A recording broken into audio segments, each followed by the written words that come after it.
Great. Welcome everyone to the Town of Greater Napanee regular session of council for the 22nd day of July 2025. I apologize. We had an extended committee of adjustment this evening, as well as along in a camera session. So we are here now, and it's better late than ever. So having said that, I just want to remind everyone that this evening's meeting is being recorded and live streamed via our YouTube channel. So welcome to the folks that are here in the council chambers this evening. Welcome to the folks that are watching at home this evening, and welcome to the folks that will watch it tomorrow or the next day or next week or next year. So welcome to everyone. So having said all that, we'll call the meeting to order, and we'll start this evening's meeting out with our opening proceedings, which is the playing of O Canada. So I would ask for everyone to stand and for our national anthem.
Great. Thanks, folks, and thanks for bearing with us with the late start. We'll start this evening's meeting out with our rise and report from closed session.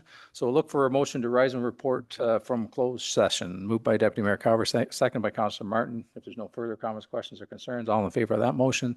Opposed? Motion is carried. I'd like to report that in closed session this evening, Council approved the closed session minutes of June 24th, received information regarding a labor relations matter and gave direction to staff, and received information regarding 2 draft agreements and gave direction on negotiations to staff.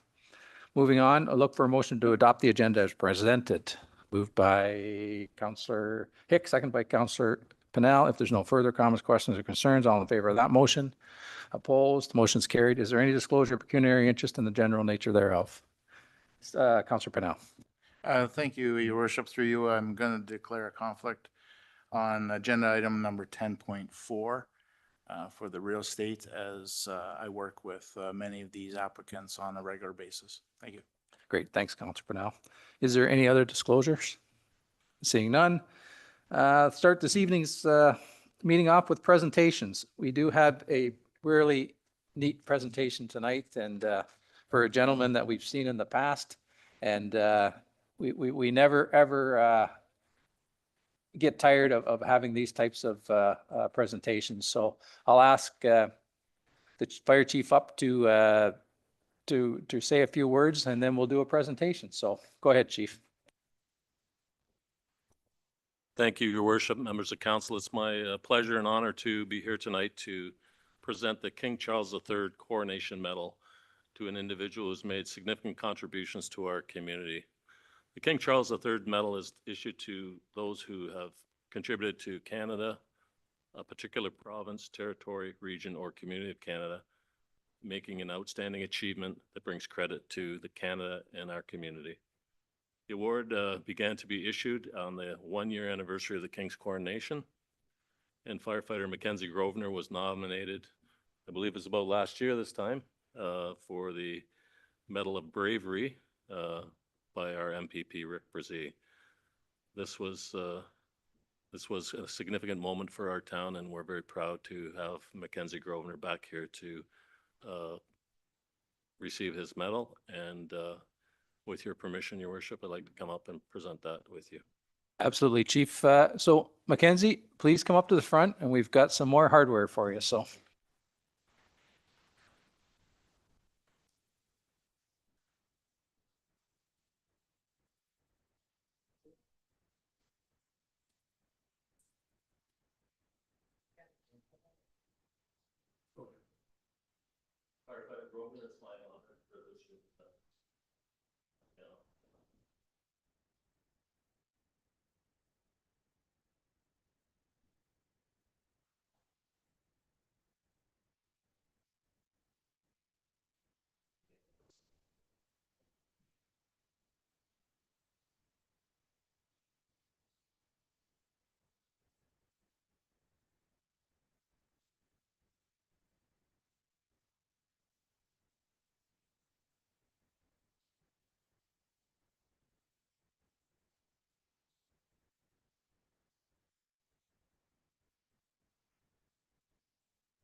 Congratulations. And Mac, you're more than welcome. If you want to say a few words tonight, if you don't, then that's up to you. So the microphone doesn't happen very often, so pay attention.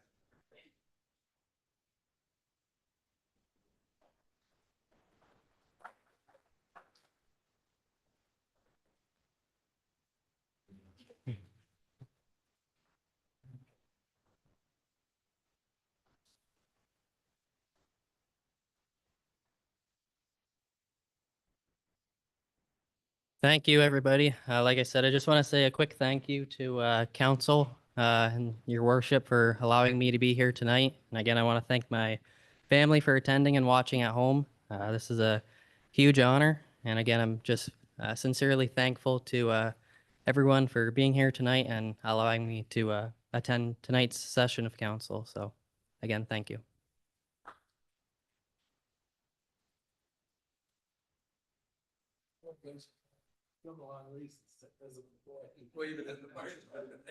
Well done, Mac, and thank you for the service that you're providing to our community. So we really do appreciate it. So we'll give Shannon an opportunity. If you want to grab the microphone, Shannon, then we'll move on to the next phase. So you're more than welcome to stick around if you want, Mac, or if not, then once again, thank you, and I'm sure we'll see you around the fire hall.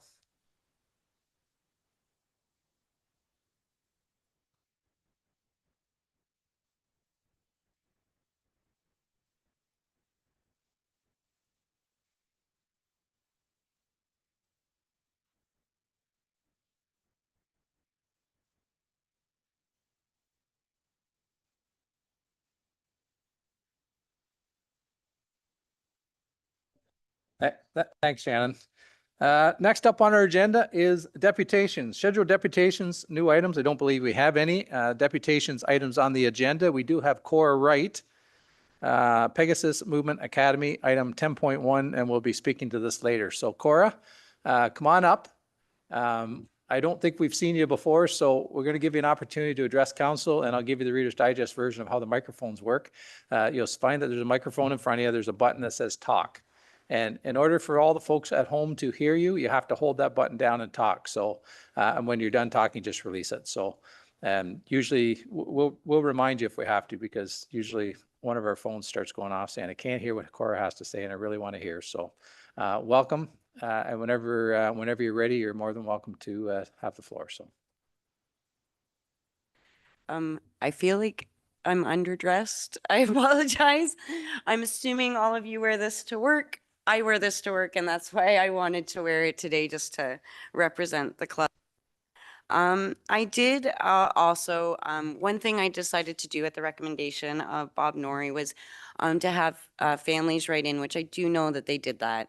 And I also have a petition here as well that aren't members of the gym, but members of the community that support the club as well. So, and there's approximately 70 signatures on it. So, good evening and thank you to the council and your worship for the opportunity to speak. My name, or rather, as you guys already know, my name is Cora, but mostly I'm known as in town Coach Cora. And I'm the founder and head coach of Pegasus Movement Academy, which is a community-based program offering safe, inclusive parkour and movement classes to children and teens in Napanee.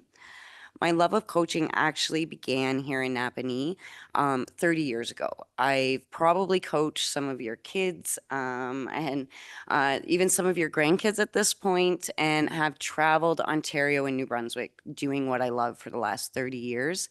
In that time, I haven't had so much as a severely sprained ankle, teaching very difficult skills on very dangerous equipment. Just to give you a kind of an overview of my experience. Since I started coaching when I was 13 here in Napanee, I've received multiple certificates in education related to gymnastics, adaptive coaching as well, which means working with people with autism, cerebral palsy, Down syndrome, things like that, parkour, trampoline, tumbling, and more. Our classes aren't about stunts or reckless behavior. They're about learning how to move safely and confidently through our environment. We do focus on falling techniques, coordination, body awareness, and respect for the spaces we use. We teach children to take care of themselves, but also the world around them. Unfortunately, I am aware that some perceptions of parkour are often shaped by viral video stunts. These viral video stunts are not what we're about at PMA. We don't even resemble them remotely. We operate under strict safety guidelines with training and experience, as I mentioned.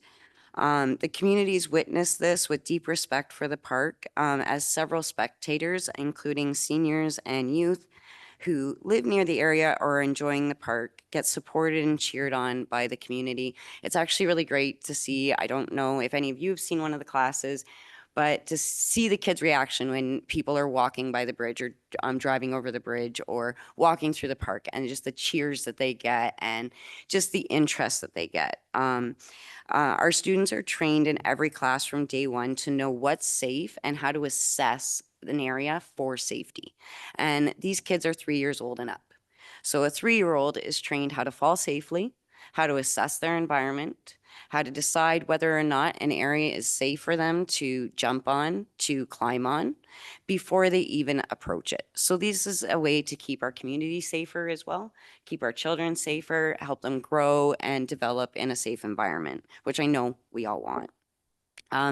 We do leave every space cleaner than when we found it. My team and I picked up trash, raked goose droppings, repaired willful damage done by others, weather, or just general wear and tear. We replaced stolen xylophone sticks, which obviously we don't use.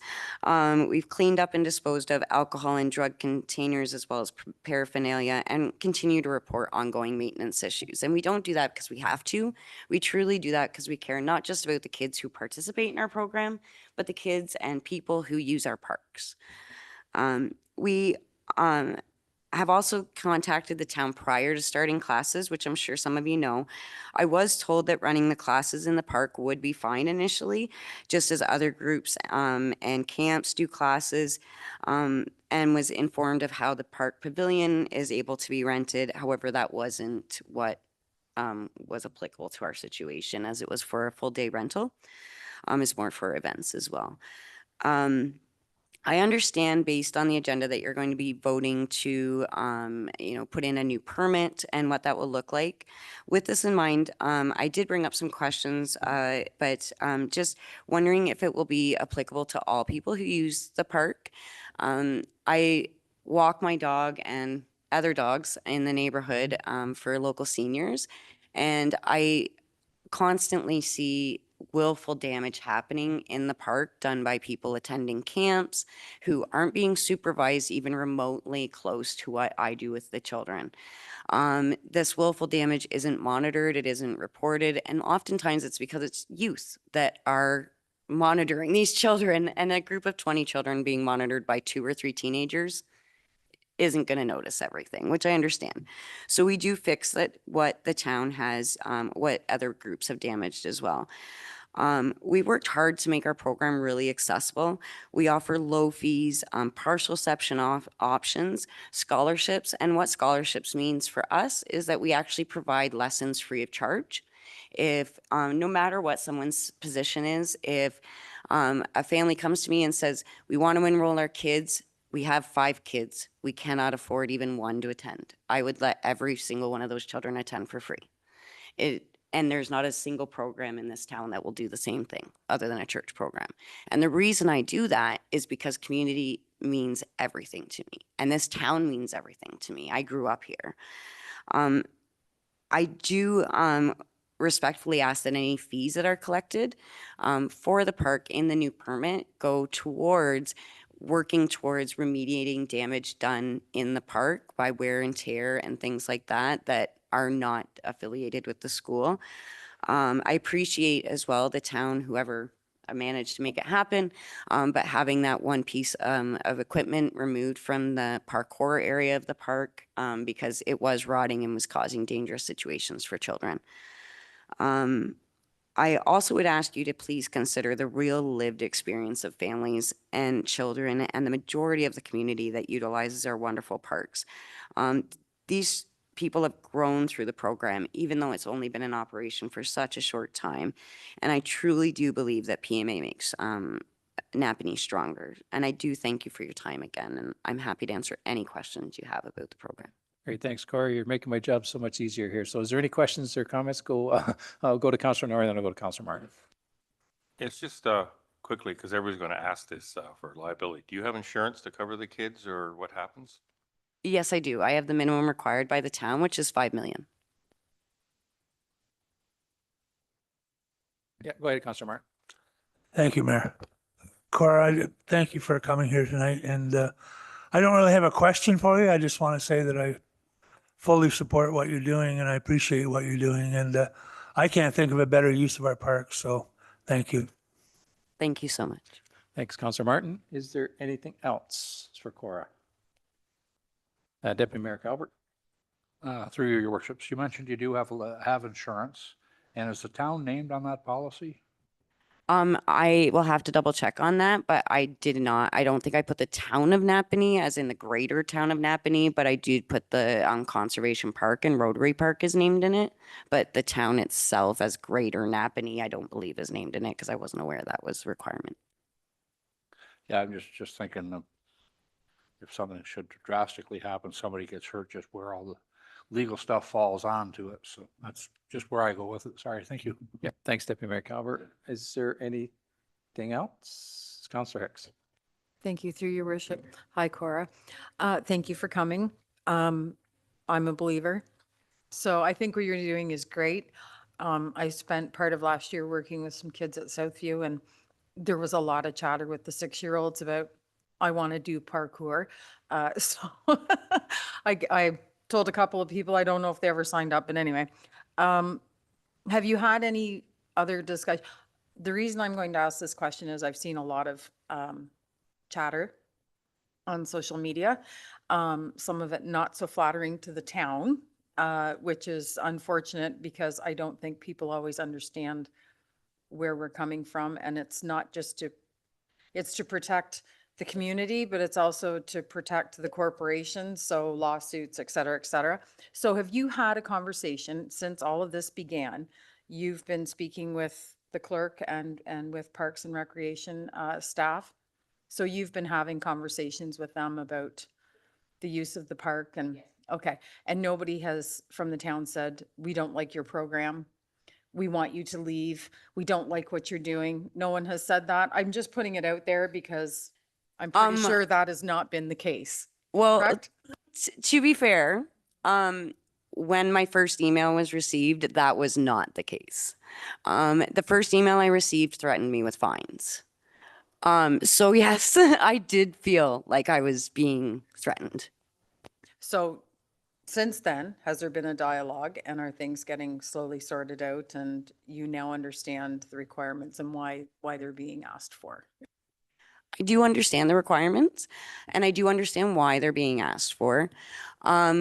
My concern, I guess, was how it was brought up. So the first concern that was brought to me was damage to town property. Nothing was brought up about liability. Nothing was brought up about anything other than damage to town property. As soon as I explained on multiple occasions that we remediate damage done by others, the next conversation was now it's about liability. Once that was referred to by my insurance, then it was something else. And that was, well, you're charging for the classes and that's the concern. So you're making money using town property. But to be fair, between the only amount I charge is enough to cover my insurance and NT rental fees that I do incur. I make $3 a class. I've worked it out. With 30 years experience and the education I have, I make $3 an hour. And because I do this solely for the community. I thought that this was, and for your worship, I thought that this was something that needed to be aired, if you will, and put to rest. And I'm confident that we're going to be able to move forward and you're going to be able to continue. And I think somebody once said there's no such thing as bad publicity. So chances are your enrollment's going to go up and maybe you'll start making more than $3 an hour. Okay. Even if it doesn't, Thank I'd you. still be happy doing what I do, to be fair. Understood and appreciated. Thank you. Thanks, Councillor Hicks. Councillor Pennell. Thanks, Cora, for coming in. So one of the concerns that I have is that when I knew you were going to come in and speak to us, I went onto your Facebook page and seeing what you're all about and looked at your photos and stuff. And I'm really concerned about the picture of hanging off of the light standard down in the park. So that's got our concern because that could be damaged. But the most thing is about people getting hurt when you do that sort of stuff. Also, with that picture being posted like that, it's also promoting it, so it's giving other people ideas. I'm a little concerned about you using the picnic tables to put your apparatuses against it and stuff like that. So there's some things that we have some legitimate concerns about that we need to talk to you about as well on that. So, and I can only understand, I was not the person who wrote the letters, but I can understand that what we're trying to do is just help you out here in the long run, because, you know, it is good for the children and for whoever's enrolled in your class, but there's some guidelines that we'll have to work out here. Thank you. Yep. Thanks, Councillor Pennell. Go ahead, Cora. Just because I do know what picture you're referring to. As I told town staff that I spoke to on the phone, that particular picture wasn't even taken during a class. Yes, I get that I'm in the picture and they're holding one of the town sign things. My co-coach and I, who I'm training, was helping me clean up everything. This child was being supervised by his mother. I asked him to get down. His mom said, I'm just going to take one picture. I thought, well, that's kind of a cool picture for the thing. It was a poor decision, admittedly. I'm not saying it wasn't, but just to be clear that none of that happens during class. We do lean our board against the table, but no damage is caused to the table itself. No more damage, no damage, but it wouldn't be any more damage than what would be if someone was sitting at the table or had leaned against it themselves. Like the board itself is padded. It doesn't cause any damage to the actual town property, such as tables or the pavilion or anything like that. Great. Thanks, Councillor Pennell. Thanks, Cora. Is there any other questions or comments for Cora before we go ahead, Councillor Shank? Times have changed. All right. 20, 30 years ago, it wouldn't be a problem. But today, everybody sues everybody. All right. So what Councillor Pennell is saying, and I imagine what staff is saying also, is that when you're using the benches, light standards, or whatever you're using, somebody gets hurt, or if you're going across and a child happens to fall on the cement, automatically, we're going to be, even though if the parents sue you, they're going to be suing the municipality also. Believe it or not, I've seen this time and time again, where if they can suck a municipality into a lawsuit, they will do it, because they throw as much mud as they can possibly do and stick it to see where it'll stick the longest. So I understand where staff is going through. You're going to provide the insurance. I'm not saying no to you, but I'm only one member of council. I think it's great to keep the kids active instead of inside playing on Nintendo or whatever. So I'm fully supportive, sports or physical activity or anything else like that, is that you're going to have to minimize the usage of the park benches or definitely light standards or anything else like that. Our director, Chris Brown, will probably go through the list of what you can do and what you can't do, and make sure that the municipality is covered through the insurance policy also. It's just the days and times of what it is of doing a business, and we have to protect all the taxpayers. I know this might sound, oh, we're picking on the poor kids, but it's just the reality of it is we have to protect the tax base and the municipality as a corporation in itself. So that's just my view on it, and Chris will work out something with you, and hopefully you're happy and the town's happy and the town's covered and then the mayor's happy, and then we're all going to be happy. There we go. Thanks, Councillor Shank. Is there anything else? Seeing none, and I think you've heard from us this evening, Cora, is that I think it's a good program, and you do have the support of council. It's just a matter of following some rules, that's all. And I think it's been a learning experience for all of us, to be quite honest with you, because I don't think any of us, that's the wonderful thing about being in municipal government is every day is a new day, and man, oh man, oh man, sometimes you just don't know what you're getting into until you get into the office in the morning. So we are going to have a conversation about this as 10.1 in the agenda. We've got a little bit of business to take care of before that, but you're more than welcome to stick around as we have that conversation. And if there's nothing else, we'll look for a motion to note and receive the deputation of Cora. Right. Moved by Councillor Martin, seconded by Councillor Norrie. If there's no further comments, questions, or concerns, all in favor of that motion? Opposed? Motion's carried. Thanks, Cora. And if you do you have a copy of it or no? Okay. Well, we'll take a copy of it and put it with the file, and that way we'll keep it all together. So once again, you're more than welcome to stick around and watch the rest of the meeting.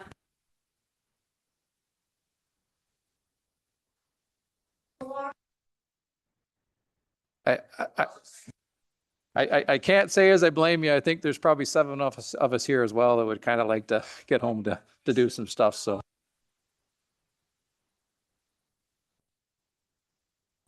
perfect. Thanks again, Cora.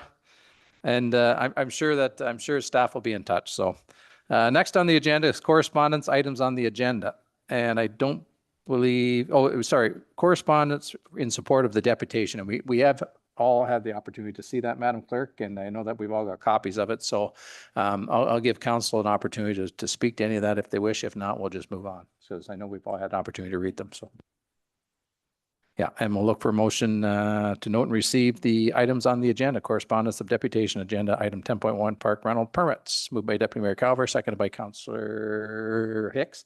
If there's no further comments, questions, or concerns, all in favor of that motion? Opposed? Motion's carried. Unfinished business. I don't believe this evening we have any unfinished business. The administrative consent agenda. It's fairly lengthy, so bear with us. The council minutes, a regular session of council July 8, 2025. Is there anything in those minutes anyone would like to speak to or talk to or ask any questions about? Seeing none, the committee minutes, Arts Advisory Committee. Is there anything in those minutes anyone had any questions of? And the Arts Advisory Committee, I think, is Councillor Norrie. Is there anything you would like to highlight, Bob, or is the report fairly self-explanatory? No, the next big thing will be guitars and cars, which we're hoping. Pray for good weather, please. Could be 1,000 people in town. Thank you. I think we do have control over the good weather, so yes, we will. So next matter, correspondence for information items dated July 22nd, 2025. Is there anything in the correspondence for information items? Seeing none. Council inquiry follow-up, the Glenora Ferry. Is there anything in that report that anyone has any questions of? And Councillor Shank, did you just wish to comment or no, or Mr. Grant? Prince Edward County got notified, but we didn't get any notification. So all I'm saying is, as you can see, as of that date of what you're, after the council inquiry, all right, now they're back in service, but all I'm saying is, you're very well aware of it, and you've done everything that you can do, and the mayor and the CAO's done everything of it. But I'd like to get it just in writing, that the mismanagement of what, you know what I mean, that we weren't even contacted. Prince Edward County was contacted, we weren't contacted. And then at the same time, I go across quite often, and just to put the facts out there, I've had staff there said that problem, the unit that was placed, they knew that was gone in January. All right. And it was the unit was brought in, fixed, brought back out, brought in, because it was never correctly done. Then finally it was done. But like I've said, for 55 years that I've been going across, 50 years, we never had a problem when Paps and another lady, Linda, was running it and everything else.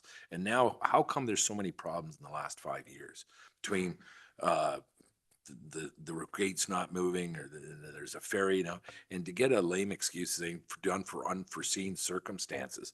I mean, it's such a crock that any of the locals that go across there, they know what's going on because they talk to the individuals they know personally that work on that ferry.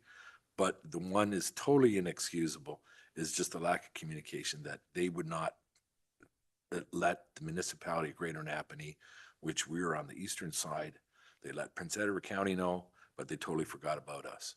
All right. And that's somebody not doing their job in communication. So I just want to make sure that's on record that they know that you did not contact us, and, you know, that it's definitely because you do enough strikes, maybe we can get something done. Okay, I think Mr. Grant wants to reply, and I can reply as well. So go ahead, Mr. Grant. So thank you. And through you, Mr. Mayor, in addition to making inquiries, Councillor Schenk, we have registered that concern. And I personally have spoken to the member of provincial parliament with respect to the matter, that it's in his jurisdiction, and he has assured me that he has dealt with it in the appropriate manner, and that he will continue to monitor it as well. So I think he may have been a little surprised, and it may have been an oversight, or it may have, I have to believe it might have been oversight, but that's still not an excuse. But I know that he's very well aware of it. So. And I've talked to him personally, so. Is there anything else before we move on to the next one? Seeing none, growth and infrastructure, veterans crosswalk at John Street. Is there anything in that, or Madam Clerk, were you going to comment on that, or is there anything in that report that anyone had any questions or comments about? Councillor Norrie. No, just the Legion exec contacted me, and they're quite excited. It's going to be near the Legion, and they're planning a special day when it happens. And I want to thank you, Tiffany Lloyd, on their behalf as well, publicly. Thank you, Councillor Norrie, and you're absolutely right. And for some reason, I think Thursday, it may be installed. I don't know. It's fairly recent, so I don't want to comment on. In the very near future, I think you're going to see that installed, and I'm sure that we'll make sure that the appropriate media is done with respect to that. Napanee Connect is sitting there with wet paintbrushes waiting. I'm sure they are. So maybe the Thursday date is pretty accurate, but I shouldn't say that. I just haven't had a chance to confirm any of that. But I'm thinking it maybe this week, if I'm not mistaken. So it will be a nice addition to the front of the Legion, and I will reiterate your comments to Tiffany for doing a job well done. So next up is executive service by law enforcement costs. Is there anything in that report that anyone had any questions, comments, or concerns about? Councillor Pennell. Thank you, Your Worship. Through you, I just have a question. It states that there's a projected savings in wages for 2025 of $24,000. I'm just wondering how this has come about, and if there's something that we're not patrolling, or if there's something that could be added onto it, or what, or did we over budget? I'm just curious. Madam Clerk. So through your worship, because we created a new position this year, we budgeted to fully staff a position for a full year. But because of the timing of the hiring process, they didn't actually start until April. So, and then when we create a new position, we also budget for the very top of the wage range, because we don't know what experience someone is going to come in with. So we can adjust based on where someone actually gets placed on the wage grid. We are aware that there have been some discussions around this council table of concerns that there's maybe not sufficient transparency about what's happening there. So that was one of the primary goals of this report, is just to let you know, because of that timing, we are going to be under budget on wages. We are taking advantage of that because there was a lot of protective equipment identified especially with a shift in work that we're doing with a lot more encampment-based work. That was some unbudgeted expenses. So we are taking advantage of those one-time wage savings for this one-time PPE expense to get everything fully outfitted, and just really seeking to be transparent with council about what was happening there. That's great. Thank you very much. Thanks, Councilor Pennell. Thank you, Madam Clerk. Deputy Mayor Calver. Yeah, I want to thank you for the report. It's pretty straightforward, and I agree with everything in that report. If it keeps our officers safe and doing their job the way they are, and there's a lot of chitter chatter on the streets about our bylaw guys, and I think they're doing a great job, and we need to do everything possible to support them and keep them safe. Thank you. Thank you, Deputy Mayor Calver. Well said. Is there, Councilor Hicks? Thank you, Your Worship. Yes, I just wanted to mention the fact that the radio monitoring and the fact that they're going to, or they've proposed, and hopefully we will be accepting the offer to do it at no charge for 2025, I think is wonderful, because that's always sort of back of mind, like what happens? Like if you don't have cell coverage, or, yeah, so this is a great addition, I think, just from a safety perspective. So thank you. Great. Thanks, Councilor Hicks. Deputy Mayor Calver. Just one question for Mr. Cook there. Do you also have the cameras that go on your vest? Through your worship to Councillor Pennell, no, at this time we do not have body worn cameras. Okay, thank you. Yep. Thank you, Deputy Mayor Calver. Is there anything else? Seeing none, moving on to the next executive services bylaw enforcement notices update. Is there anything in that report anybody had any questions about or comments of? Seeing nothing, none. Executive services corporate communications strategy. Is there anything in that report that anyone would have any comment or conversation? Go ahead, Dave. Thank you, Worship, through you to Matthew on this.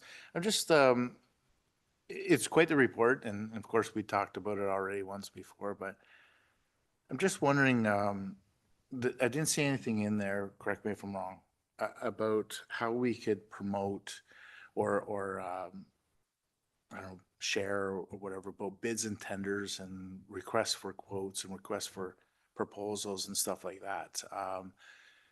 Because I don't think that just putting it on our website is doing it enough for me, for what I'm seeing in replies and stuff. I'm just wondering if there's something could be added onto there too for alternative ways of getting that word out. Sure. So through you, Mr. Mayor, to Councillor Pennell, that would be part and parcel to the procurement policy update that's happening. So communications works with the line departments to satisfy their needs about who they're trying to reach and what they're trying to do, and using various tools. We have had conversations at the staff level about, as we go through the procurement process, because we seek uniformity as we go through it, but the desire and to explore different avenues of advertising and marketing that out. And so as the team brings forward the procurement bylaw, a strategy about advertising and marketing for those opportunities will also accompany it. Okay, thank you. All right. I think going back to the other meeting, that's part of what goes on the conveyor or something like that. Is that right? Through you, Mr. Mayor. Yes, that is about midway down the conveyor belt, just past the pop machine. Thank you. Great. Thanks, Councillor Pennell. Thank you, Mr. Grant. Is there anything else, Councillor Hicks? Thank you, Your Worship. Going back to earlier this evening during the Committee of Adjustment, and one of the people that spoke commented that the website, while good, is not necessarily user-friendly until you've used it a few times. And I know that Kylie is working on that with yourself and the rest of staff. I confess that I signed up for media releases a long time ago. And I think that's something that really needs to be promoted. And also the idea of the e-newsletter where it's just dropped into your box, much like I get the Peak and the Walrus and Kingstonist and whatever. It's there every day or every week, whatever we determine. But how to get that word out. And I think some of that falls maybe on council, that we need to be sharing this somehow through our own social media where people can find that and sign up for it.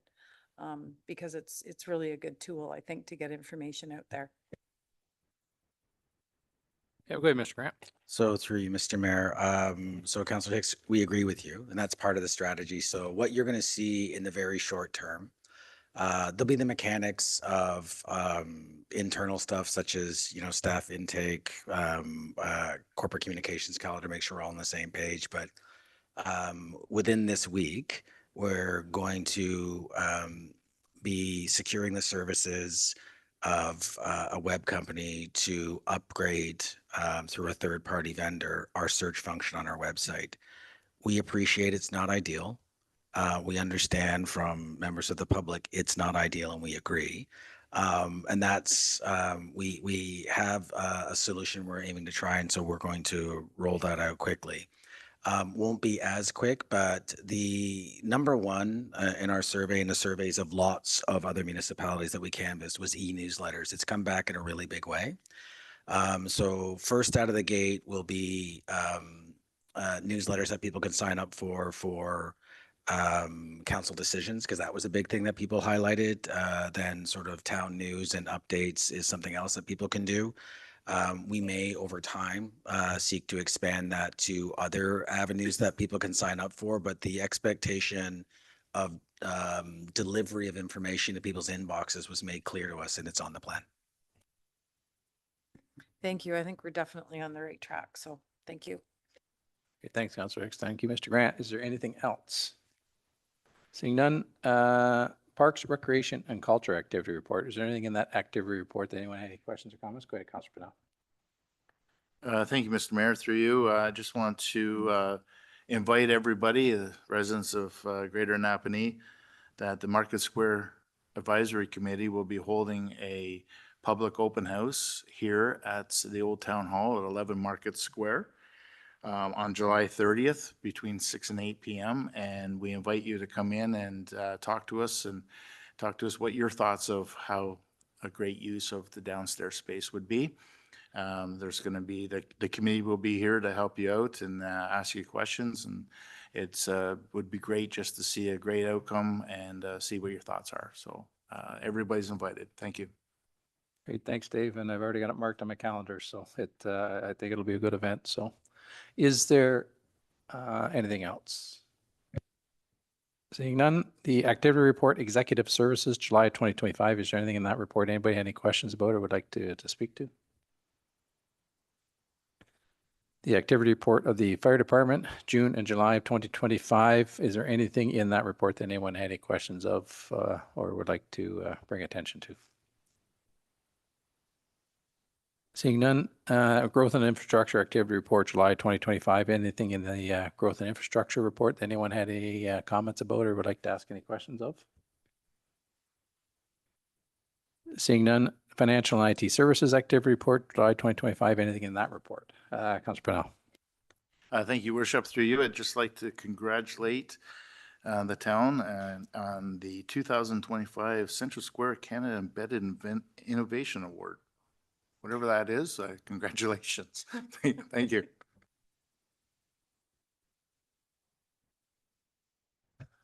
I'll withhold comment at this time. So is there anything else? If not, we'll move on to the Access E11 monthly report for June of 2025. Anything in that report anyone had any comments or questions about? Seeing none. So I look for a motion that council consent to the approval of the following routine items. The minutes of the regular session of council dated July 8, 2025 be adopted as presented, that the draft Arts Advisory Committee minutes of July 7, 2025 be received for information. The correspondence of information items dated July 22nd, 2025 be received, that the council receive for information. The council inquiry follow-up report, Glenora Ferry, that council received for information. The Growth and Infrastructure Veterans Crosswalk John Street report. And further, that council approve the requested installation of the Veterans Crosswalk at the southerly limit of John Street with the installation cost to be borne by the Greater Napanee Connect. That council receive for information executive services by law enforcement cost report. And further, that council approve the ongoing operational cost of radio monitoring services through Kingston Fire Rescue. That council receive for information the executive services by law enforcement notices update report. That council receive for information the executive services corporate communication strategy. And further, that the council approve the corporate communication strategy as presented, and that the activity reports for growth and infrastructure, executive services, fire department, parks, recreation and culture, and financial and IT services for the month of July 2025, and the Access E11 report for June of 2025, items 9.10 and through 9.15 be received for information. Moved by Councillor Shank, seconded by Councillor Hicks. If there's no further comments, questions, or concerns, all in favor of that motion? Opposed? Motion's carried. First matter up for items for consideration, Parks, Recreation and Culture, park rental permits. And I think, Mr. Brown, you're going to speak to that. So whenever you get settled in, the floor will be yours.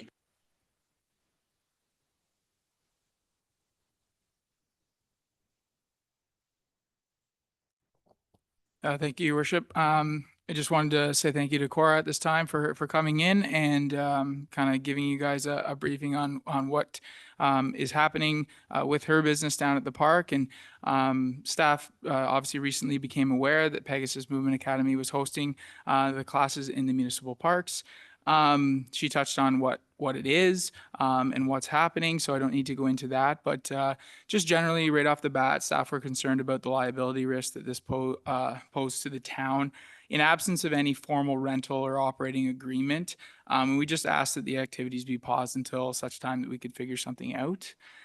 We did reach out to our insurer with the town. They provided recommendations that are in the report. I don't need to read that verbatim, but essentially they did confirm that our concerns are valid, particularly regarding the use of municipal infrastructure without appropriate permits in place.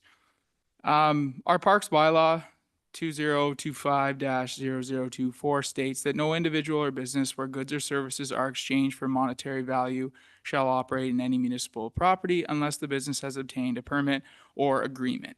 So that was basically the tricky part here, is because currently the town doesn't have a facility rental fee to rent passive park space. So in the absence of a facility rental option, community groups, businesses, instructors, or teachers like Cora, they can't actually book open park space because we don't have a rental fee for that. So what staff are proposing is that council approve the addition of a new facility rental category for passive park space, commercial sport use, with a rate, this is a recommendation, $25 an hour. Since the report was published, also wondering what council's thoughts are on a potential like a seasonal rate. So we wouldn't be charging per hour, but we would have options for classes that continue on throughout a duration of time.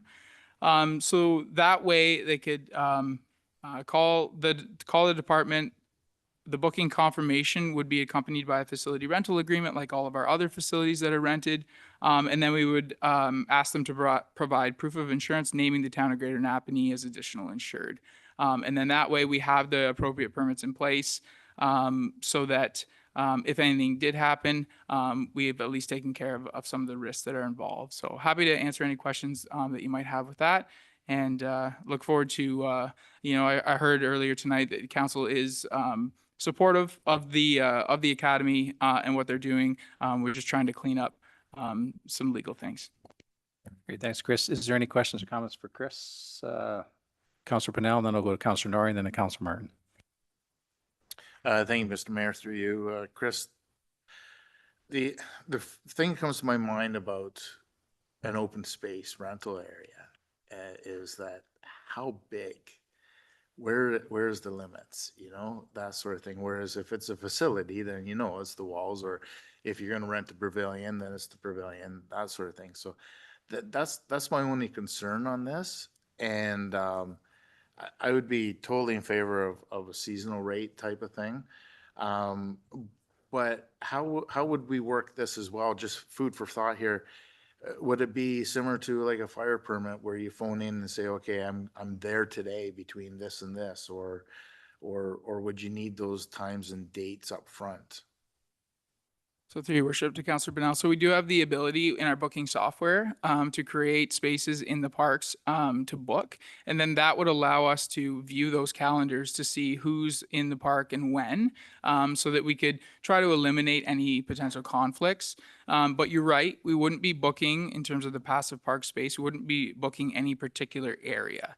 But it is kind of meant for, like other municipalities have park space to rent for fitness purposes, Tai Chi, yoga, stroller fit. There's a lot of good examples out there now that people are doing. And I would just remind council that this is specific to a business, a commercial entity that's running a business in the park. It's not intended for, your general family to go have a picnic. It is a public space still, but being able to book it would allow us to have a bit of a calendar there to know who's there when. And then that would help just enforce things and keep our eye on it as well.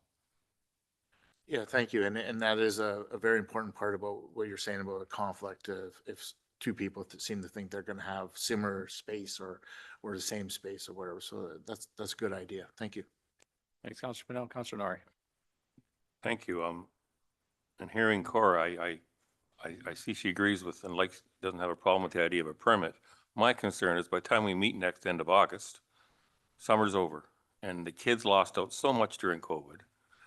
We got kids out now getting together, socializing, interacting, all the things that all these reports have shown they've lost. Is there any way we can say, show us the insurance and get going at it now so the kids can start working out? Their parents are satisfied. Everybody's satisfied. We're using our parks to the way they should be used, not the way they are being used.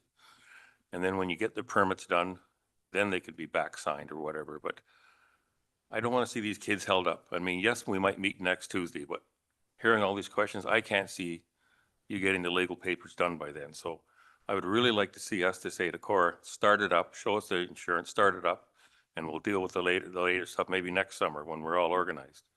But I don't want to see the kids and the young adults stuck back in the basement looking at phones because we can't get them out in organized groups, socializing and interacting and everything they need to do. So I would like to see that anyways. Okay, and thank you, Councillor Nori, because you sort of prompted me to ask the question is how long would it take to put something like this together? Because I know that we're not going to get done tonight, so we will be meeting next Tuesday. But I know it may be a difficult question to ask, Chris, or maybe Madam Clerk, what's all involved in this? So through your worship, so the intention tonight, as part of the staff recommendation, was to get council to approve Pegasus Movement Academy to hold the kids' parkour classes in Conservation Park, subject to a completion of a facility rental agreement, and then obviously the insurance piece as well. We can get started on that tomorrow. We have the general facility rental agreements for all the other facilities that we rent, so we can book them in, provide them with that agreement. The only thing that takes a little bit of time to confirm is adding that fee into the fees and charges bylaw, but that can be done later, and we can move ahead with this right away. And as I read down further in my reports, that's sort of what it suggests is that you could be able to get this thing done tomorrow, and then that'll get Cora and that group to back in the game, I guess is the best way to put it. So I appreciate that, Councillor Martin. Thank you, Mayor.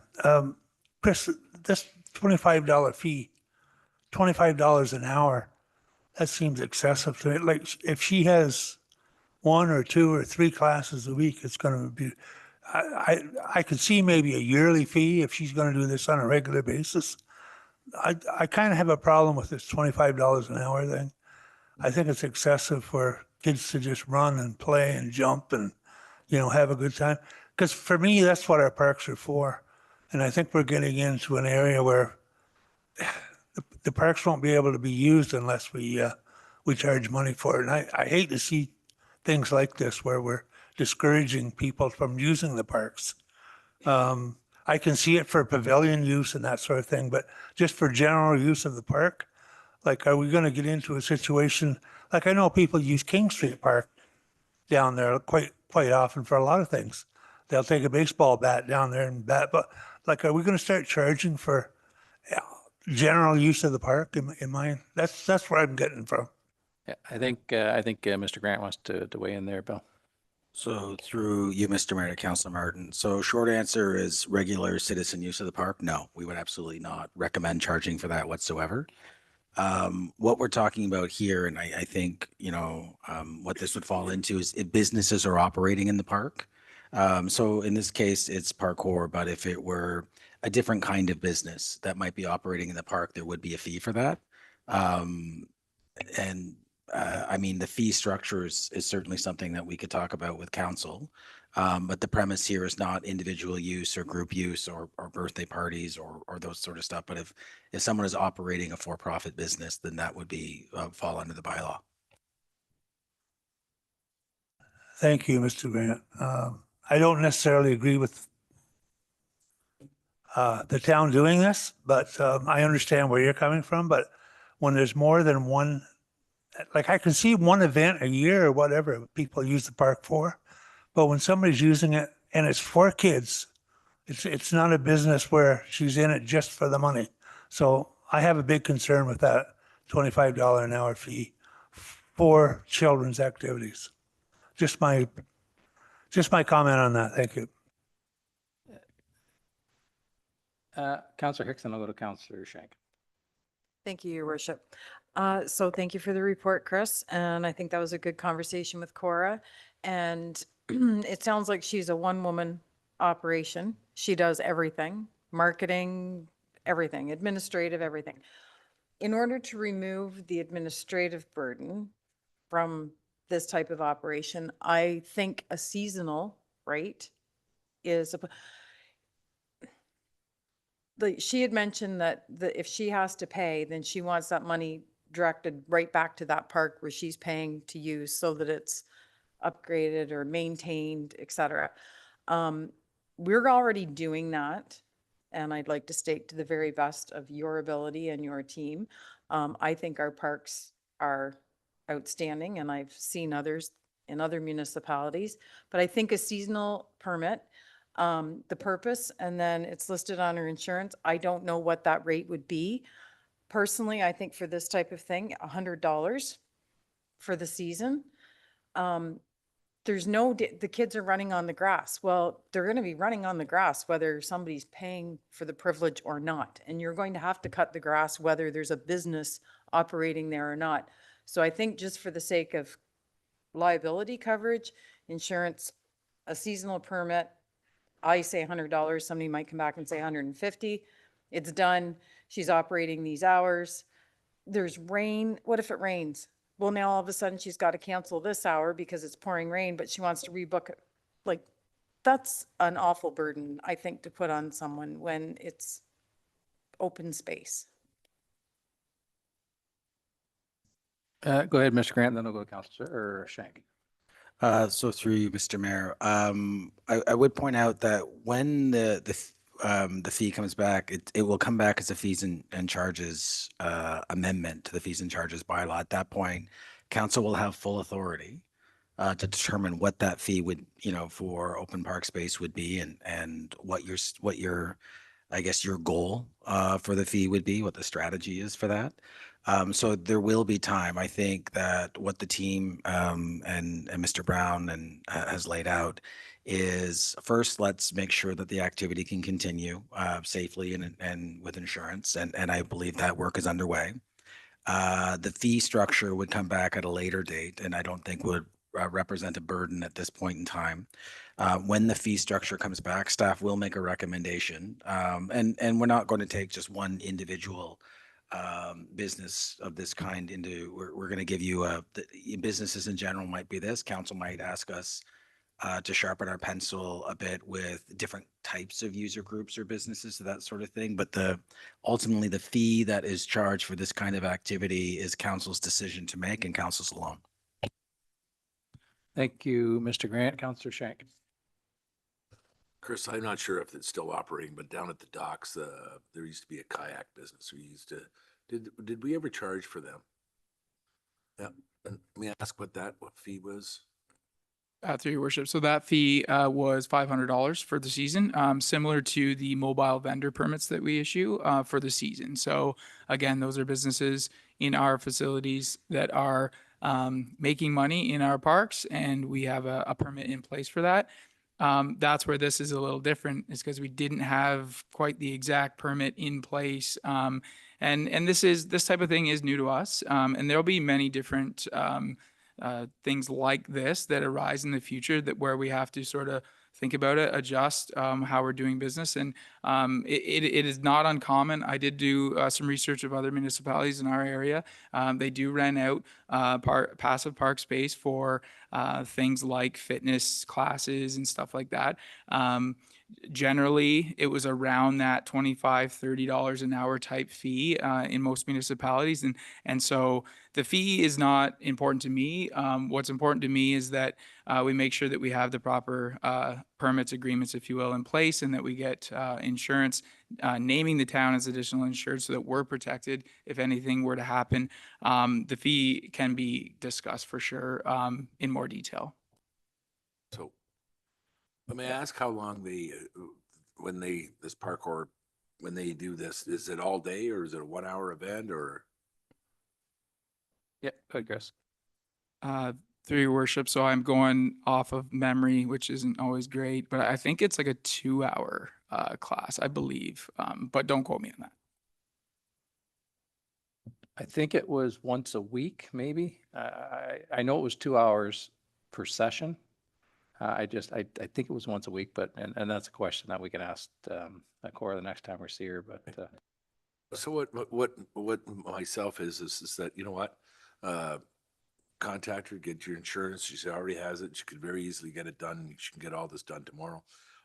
Make sure you let the rules and regulations down for about any damage done to park benches or anything else, and cannot do this and thou shall not do that or whatever, just protect our infrastructure and have a nice day. And you know, it's going to be the end of summer before you even, you know, before we have our next meeting anyway. So you basically got this year pretty well free. So have a nice day and we'll come up with something, you know, within our fees and bylaws, and we'll get that reviewed and you'll have enough time for it. But in the meantime, get her up and going, and just as quick as she can get her satisfy you with the insurance, and that nothing else is, no damage is being done, and then we're protected. Then away you go. That could all be done tomorrow. And I think we're pretty close with respect to the recommendation on that, Mike. So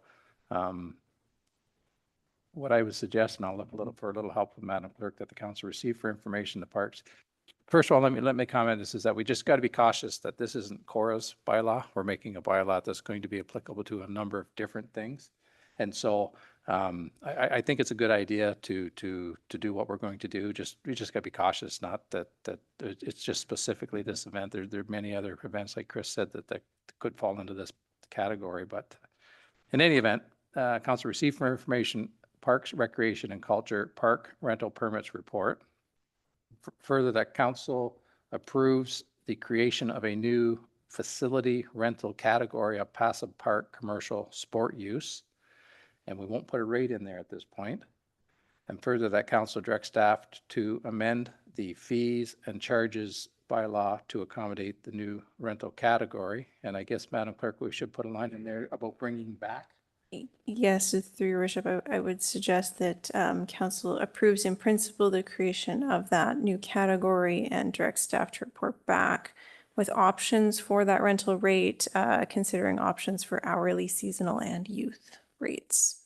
You do that much more smoother than I do, Madam Clerk. And further, that council approve the Pegasus Movement Academy to hold kids parkour classes in Conservation Park, subject to the completion of a facility rental agreement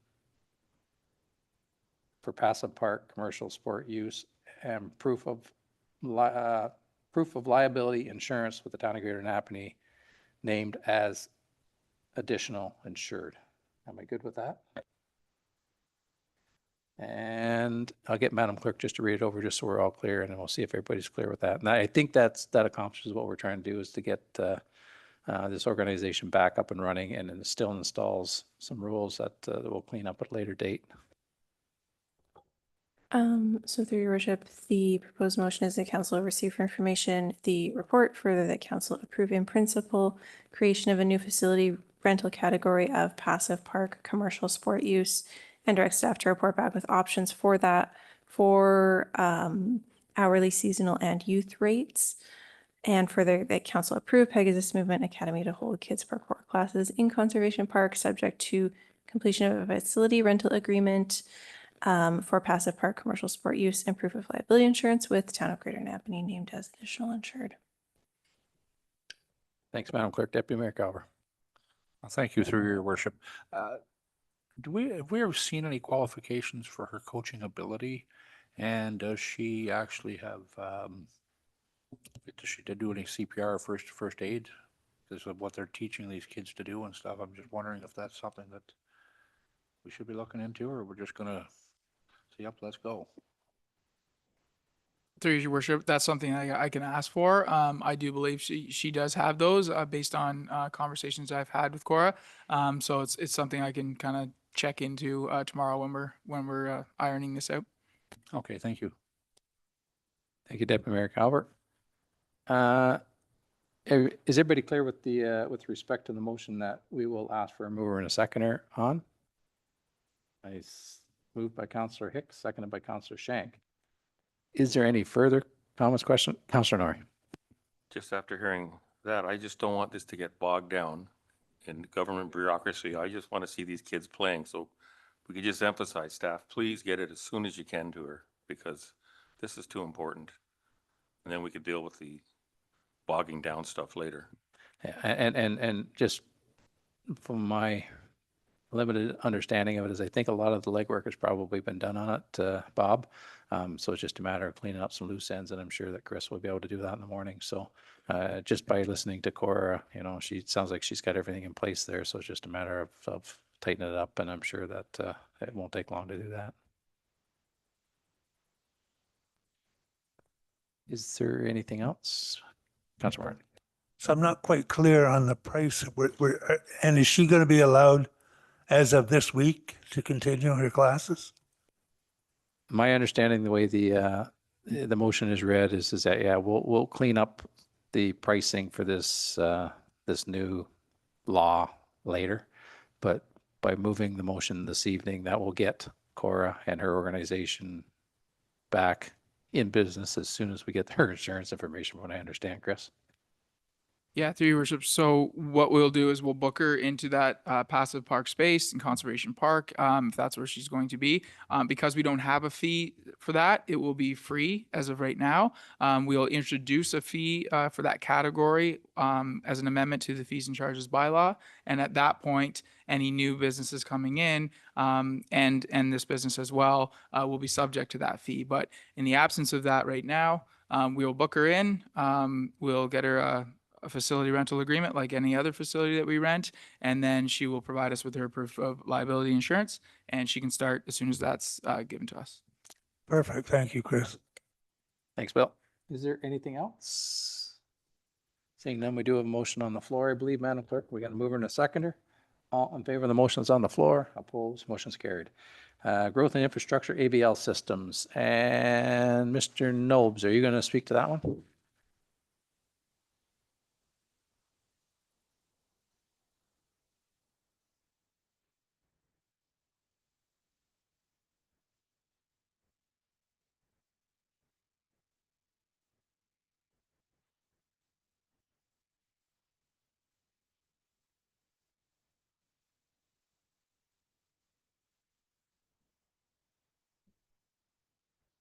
Sorry, Mike, go ahead. Thank you, Worship. With me this evening is Richard Phillips out of the Public Works Department. Richard is our technical lead, and this evening we will be discussing automated vehicle locating equipment with council to provide some information to council for decision making. Richard has extensive experience with a multitude of different municipal fleet technologies, specifically AVL equipment, and is a qualified expert on this topic. Richard will provide a comparative overview of two AVL systems that are in use with the town-owned fleets right now, so namely Geotab and DMNT. AVL and data collection solutions are critical to enhancing data-driven decision-making. And tonight we hope to provide council with fulsome amount of information to assist council in providing direction to staff on this matter related to equipping town fleet with the proposed AVL solution of choice. So with that, I'll turn the presentation over to Mr. Phillips, and he will be able to run through this for council, and will be available for questions afterwards. Thank you, Michael. Good evening, Your Worship and members of council. As Michael mentioned, my name is Richard Phillips. I'm the technical lead with Growth and Infrastructure. One of the responsibilities within my purview is our AVL systems. Currently, we're running 2 different AVL systems within the town. So one of them is the GeoTab system, the other being DMT.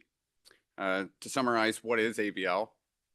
AVL is automatic vehicle location technology that's used that uses GPS and telecommunication systems to track and monitor the real-time location of vehicles and assets.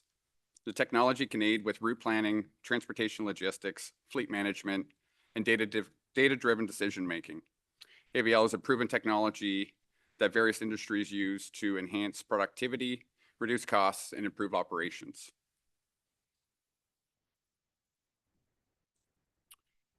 So as I mentioned, currently the town is running 2 separate systems. The first being DMT for our winter fleet, and on our light duty fleet, we're using the GeoTab system.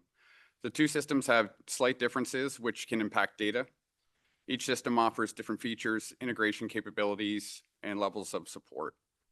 Public Works is using GeoTab in all light duty fleet, and again, DMT in the heavy plows, trucks.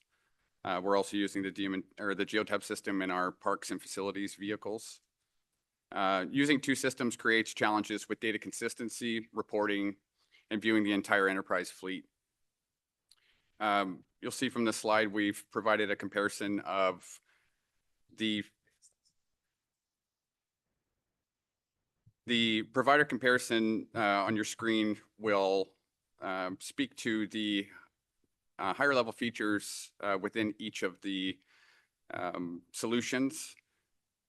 The GeoTab system comes out on top on all the categories that are important to the town, certainly from a data-driven and decision-making position.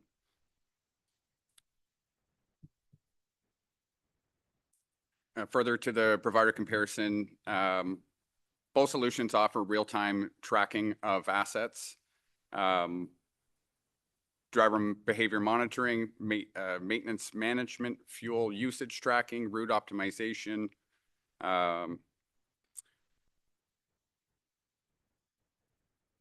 The GeoTab system specifically is all-inclusive in the price point. So when we pay our monthly fee for the service, there's no additional charges. It is a flat rate fee, and we get the entire enterprise fleet software that's included in that. So it's not just a track and trace solution. We get inspection reporting, hours of service. We get an extensive maintenance program built into the solution at no additional cost. So continuing the provider highlights, GeoTab is an enterprise-grade fleet tracking solution currently being used by over 50,000 organizations and 150 municipalities in Ontario. GeoTab offers real-time 1-second GPS tracking and high resolution and integrates with spreaders, plows, and sensor data. There is a strong third-party ecosystem for add-in support. There's also a built-in collision reconstruction module, integrated hours of service and inspection platforms, and dash cam integration. On the DMT side, it is a GPS hardware. It's GPS hardware that's fabricated or used from a third-party vendor. It's purpose-built for winter operations. It allows for route adherence, plow tracking, and material usage. There's also compliance tracking, raw data outputs for material spreading, and it's a moderate interface with built-in reports, and it includes dash cam integration as well. Some of the strengths.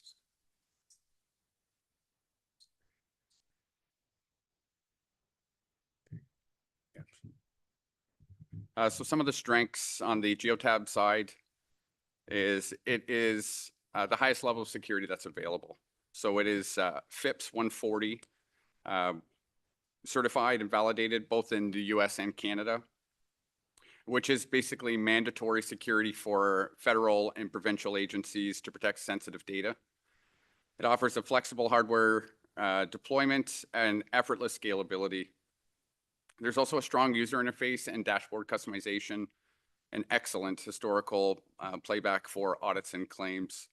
On the DMT side, the GPS hardware is fabricated from a third-party vendor.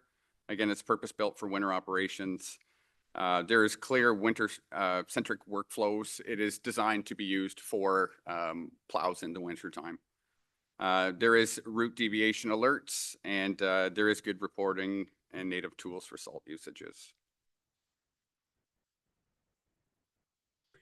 So we've highlighted the price plans that exist for these two solutions.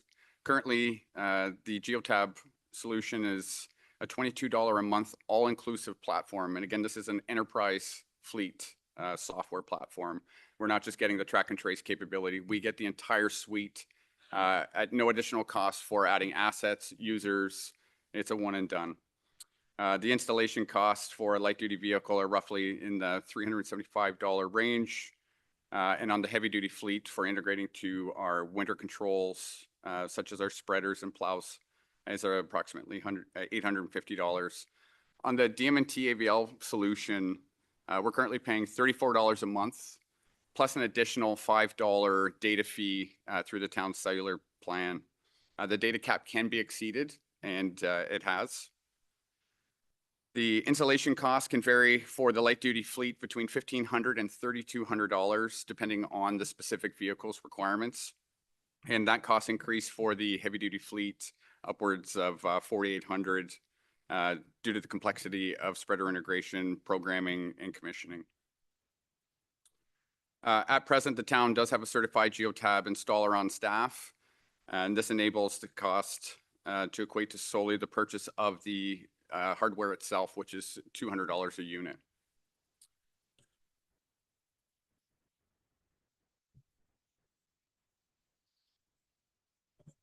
So this past winter, we did a trial with one of our heavy duty plows. As I mentioned earlier, we're typically just using this on the light duty side of the fleet right now.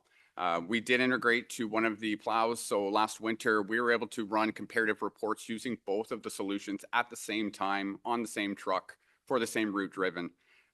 We were very impressed with the results. And some of those are highlighted here. So each of the outputs were within a kg of material, which is well within the acceptable range for plus minus, which is excellent. So we've been able to prove that it's not only an effective solution for our light duty fleet for the summer months, it's also an effective solution for our heavy duty equipment in the wintertime.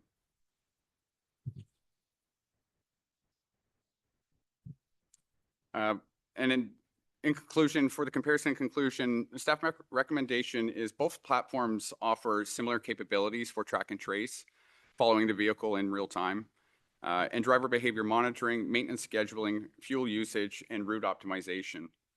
Staff believe having one system is preferable to having two to ensure consistency across the fleet maintenance and management for reasons of data accuracy and consistent of use across departments. Staff believe the choice should be based on operational requirements, ability to integrate across other platforms, budget, and expectations for customer support. And in reviewing operational needs, staff recommend that Geotab be selected as a single AVL tool to adopt, as it offers more comprehensive and advanced tools at a lower operating cost and has a more comprehensive customer service support module. And with that, I'm happy to take any questions council may have.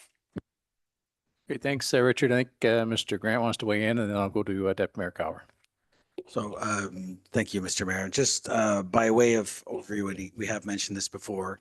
This would be an item that would fall in the general manager's mandate letter about making data-driven decisions, particularly focusing on fleet, facilities, and road infrastructure. This would represent the fleet side of things, which would give us, the goal is to incorporate AVL systems into all vehicles to give us a common data set to vehicle use, vehicle maintenance, driver behavior, as well as other aspects such as winter maintenance and the like. The goal of this would be objective data that council could review in addition to the staff recommendations you receive. Thank you, Mr. Grant.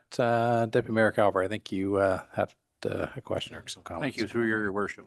So the county has us use, or what would like us to use, not your geotab, but the other one there, your DM&T, is that correct? Through your worship, yeah, at present, the county's preferences that all lower tiers use DM&T at present. That's correct. Yeah, because I know all of our lower tiers around us are using that one. I'm just trying to figure out why we have to differentiate from what our lower, everybody else is using around us. As you know, sometimes we have a plow truck go down, we end up having to borrow back and forth, that sort of thing. I just wonder how, if we've got our own system that nobody else has, how does that work for them? Mr. Grant, did you want to answer that question?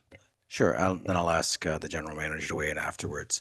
So I think what the key here is the DM&T solution is specifically for winter maintenance, particularly just for plow routes and the like. What I have asked the team to lay out is a system that would provide data analysis for the full suite of operations of the vehicles, including vehicle health, hours of service, maintenance records, and the like.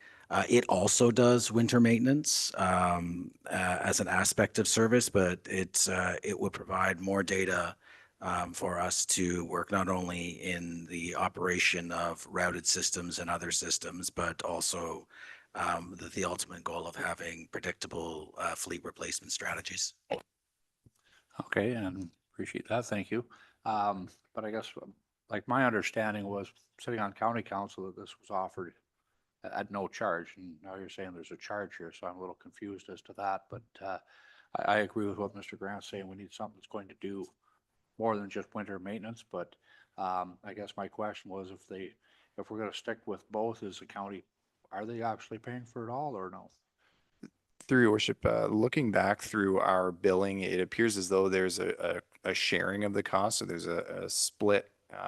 We haven't been able to definitively determine the ratio of the split, but when we purchase a new plow truck, we're paying a portion of the cost of the DM&T installation, and the county is as well, in addition to the monthly maintenance subscription costs rather. So at present, there's a split in sharing of that cost between the county and the town.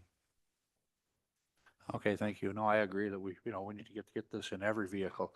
One more question. Yep, go ahead. If I can. Are all vehicles going to be equipped with cab cameras as well as dash cams? Through your worship, I'll defer to Mr. Phillips for any clarification, but I believe the GeoTab solution would allow for the installation of forward-facing and rear-facing cameras. At present, it would offer the ability to have the installation of in-cab cameras, but staff were planning to bring that forward during budget discussions to determine council's appetite and desire to do that. Thank you. Thank you, Deputy Mayor Calvert.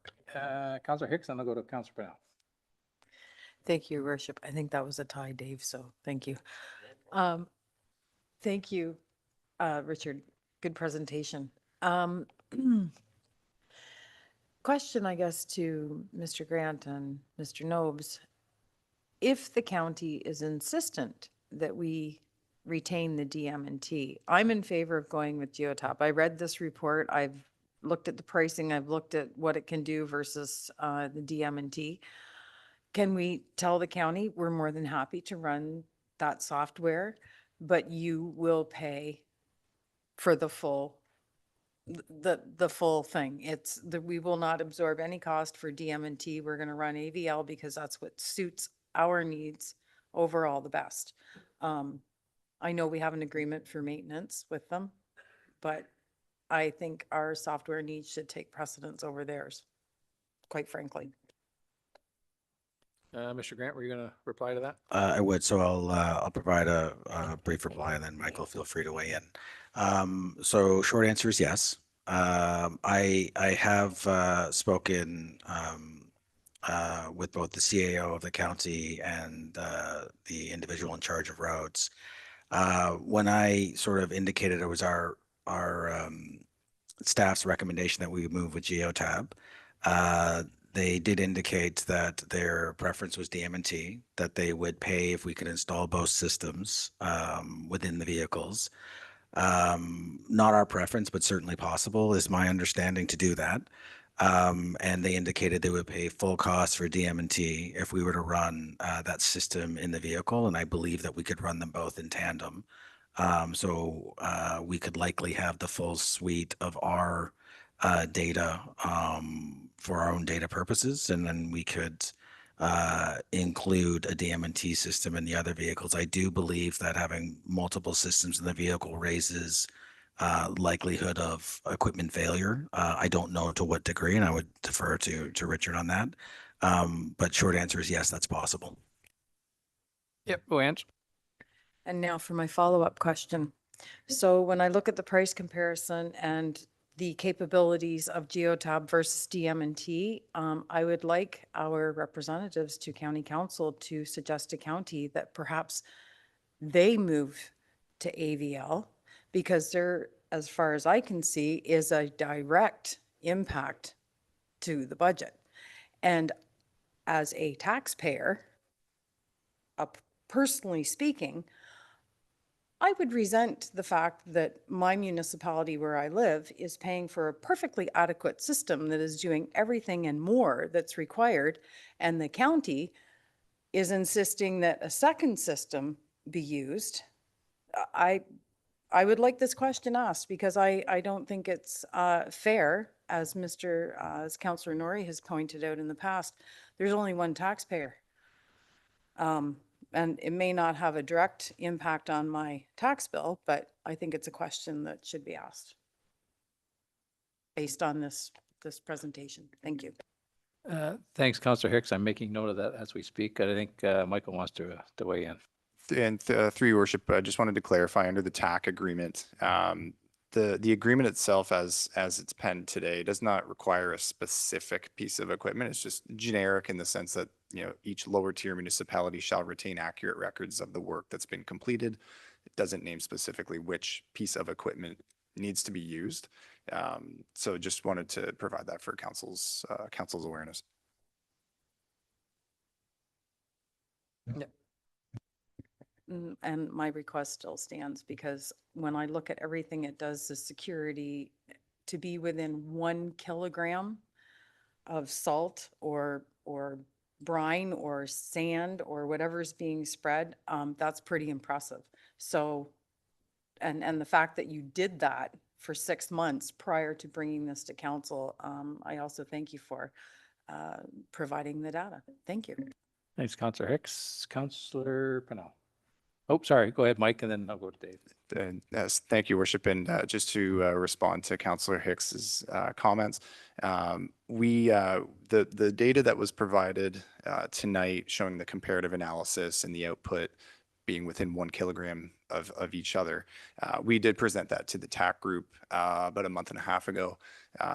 So the county and the other lower tiers were made aware of the success that we had with running both systems to do a side-by-side comparison. When and if the county is ready to make the full switch over to Geotab, it certainly is an accurate data collection and reporting tool. I believe the concern currently with the county is in the north, in Addington Highlands, there's a lack of cell coverage where could be some challenges with the data coming out of the DMT system up to the cloud and down to be able to be pulled into reporting. I will let Richard just speak to that briefly, just in the sense of a way to address that concern. So we hope to have more conversations with county staff just to make them aware of what we are aware of in this regard. As our discussion at the last TAC meeting was solely around what was the overall output. It was the comparative analysis, but in the discussion, there were some additional concerns, particularly around that. But I will just defer to Richard to provide some comment in that regard. Thank you. Fair enough. Thanks, Michael. Thanks, Michael, and through your worship. Yeah, so Addington Highlands has a gap in their cellular connectivity.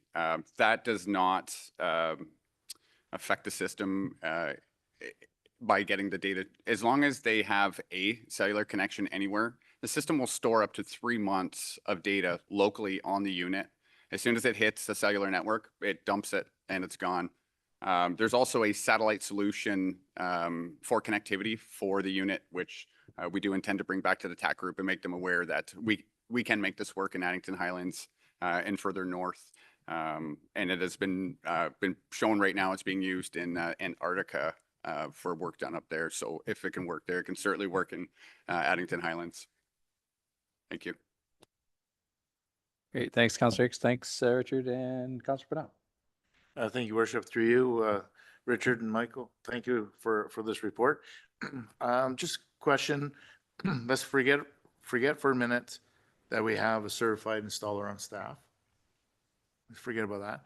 I'm looking at the installation price of a light duty for the Geotab of $375, and then for the DMT of $1,500 to $32, and then for the heavier duty, $850 compared to $480. Normally, when I see numbers like that, there's got to be something in quality, or what's being missed here, or what am I not seeing? Why is it so cheap to install one and so expensive of the other? Through your worship, I'll defer to Richard as he's well versed in answering this question, but predominantly the major difference is the cost of acquisition of the actual device itself. The Geotab device is quite inexpensive, and you're effectively paying for technician time and travel time and meals and lodging and that sort of thing to come from afar to here to do the installation. But I'll let to Richard clarify. Through your worship, it's a great question, Councillor Pennell. The Geotab system is essentially a $200 piece of hardware that allows endless scalability and expansion. The DMT system is a custom infotainment module. It's rather big. It has multiple points of connection, and there's a lot of commissioning that needs to be done by a specialist to get that up and running. So with that comes quite a bit of time and cost for the technician to come on site and commission each one of those vehicles for the specific purpose. So for a patrol truck, we would only commission it for a thermal monitor for road patrol. Whereas on the heavy fleet, we are capturing box up, box down, plow up, plow down, spreader on, spreader off. Also IRT, so infrared thermal monitor. So there's a lot of extras that come with the winter maintenance side of things. And with that, obviously, the provider increases their cost based on the outfit of the vehicle. Thank you. Great. Thanks, Councillor Pennell. Is Councillor Shank? I just need some clarification on here. So we have 18 remaining vehicles that we're going to do, the lightweight, that's fire department, utility department, and building department, the last 18.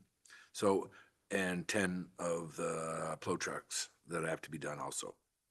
And then every vehicle that the town owns will have the Geotab on it, correct? So just so, yeah, I figured it. So, and it says $22 a month per fleet asset. Now, is that $22 a month that we have to pay a licensing fee, or am I reading this all wrong? I'm not the computer expert, so guys, you're gonna have to bear with me if this question sounds a little off, but are we paying $22 a month per vehicle for the license or for the? Through your worship to Councillor Shank, that is correct. So each asset on the Geotab system is a flat rate, $22 a month, all data included. There's no overages. If we ran that vehicle 31 days, 24 hours a day, we will never exceed that $22 a month. Just so I'm reading this correctly, so now can you tell me how many vehicles are we gonna have? Like how many vehicles total? I know it's 28 right now, just on this page, because there was 18 of the lightweight and 10 of the other one. So Through your worship, I believe we're in the 60 to 63 overall range. So about over $1,200 a month that you're going to be paying just to have this, which I understand, because then you know that you can make sure that somebody's not taking a vehicle home if they're not supposed to, and if we get sued, we know exactly where. Yeah, we were driving the limit, and if the boss is wondering why it is not being plowed, no, they're not at home sleeping. So I understand this. So the total cost is $5,850 for all remaining fleet assets to be outfitted with the geotab, and then the 10 plow trucks, 2,100. So what is, may I ask, the total cost, not including the $22 a month, because that's, we understand that. Yep, through your worship, that so of the remaining town fleet, heavy and light, the total cost would be just shy of $6,000 to do the installation. Yeah. And it said also here, it says there was a certain portion that was going to be planned for the 2026 budget, but I would hope that we would have $6,000 in the bank to cover these things. So, you know, I'm in agreement with it, because it's the only way you can keep track of what your vehicles, how many kilometers, this, that, and every other thing. And then if a snowplow actually ends up in the ditch again, then you have you know exactly why or how come or what the problem might be. I think, Mr. Grant, did you want to reply to that? Then I'll go to Councillor Hicks. Yeah, just a brief point. The other thing I think that I think we mentioned briefly, but one of the ways that I have found that this would likely pay for itself is accident reconstruction. So when people might claim something may have, and this has already happened a couple of times for us, when someone might claim that our vehicle was going a certain speed or doing certain things, we have a computer system that tells exactly what the car or the vehicle was doing, what the driver was doing. And that alone is a tremendous asset when it comes to insurance and accident reconstruction when we need it. Councillor Hicks. Through your worship, thank you, Councillor Hicks. Did just want to comment that $5,850 figure. So that's on the whole. So meaning that would be split up between each department respectively.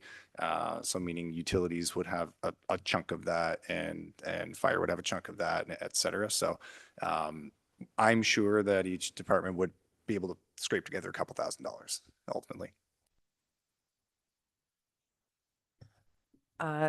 Thank you, Your Worship. So this is my final question, I promise. If I am a plow truck driver, so tonight it's my shift, I have an employee number. Is that employee number punched in somewhere? Does it know, like, am I going to sit down in the seat and it's going to go, oh, I remember you. Hi, Angela, where are we going tonight? Because I'm asking this question because vehicles are often shared. So for parks and recreation, you drive today, I want to drink my coffee on the way to the site, or I'm going to drive today. You've got students. Is all of that tracked as well? And also, does the maintenance module work with, and I can't remember what it was called, but I know that when the mechanics are working on the vehicles, there's something that's done through the ministry for their CVOR and all that sort of thing. Is it possible to link that up as well? I know that was more than one question. Thank you. Through your worship to Councillor Hicks.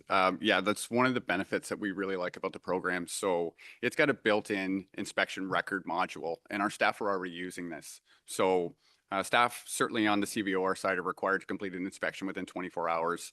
One of the facets of the system is we have issued logins to staff. They do a pre-trip inspection through the application. So they make sure that the vehicle that they're driving is safe for operation. They're not assuming any damage from somebody who has, driven it previously and may have sustained some damage. And there's the full history for problem found, problem fixed. So the way we have it established right now is when one of our staff members goes out and completes an inspection, they will mark it major or minor, and the software will determine if it's a major or minor. As soon as that defect has been put into the system, our mechanics automatically are getting an email now. We have a TV in the shop that will populate that deficiency on the screen and highlight it in priority order. So whether it's a minor or major, And it's really helping, like I said, complete that full circle of problem found, problem fixed, and get the asset back out on the road in safe condition. And we pay no additional fee for that module whatsoever. It's built in with the platform. One other comment I wanted to make for the group. The Geotab system has a 1% failure rate. So it's very low. In the event that we have a failure, we have a guarantee overnight replacement module. This solution also comes with a lifetime warranty. So for the lifetime that we have this, if we have any issue with the vehicle, they will replace that module and we'll have it overnight. So we're making sure that that asset is back on the road as fast as possible. And it's also a no-cut solution. So when we look at our leased vehicles, we're able to outfit those vehicles just as fast as we are the town-owned assets because it's a plug-and-play, no-cut solution, and it's very effective. Wonderful. And if it's a leased vehicle, you can provide all that data back to the company that we're leasing from. If there's right? I think I already have one installed on my car, but through the insurance company.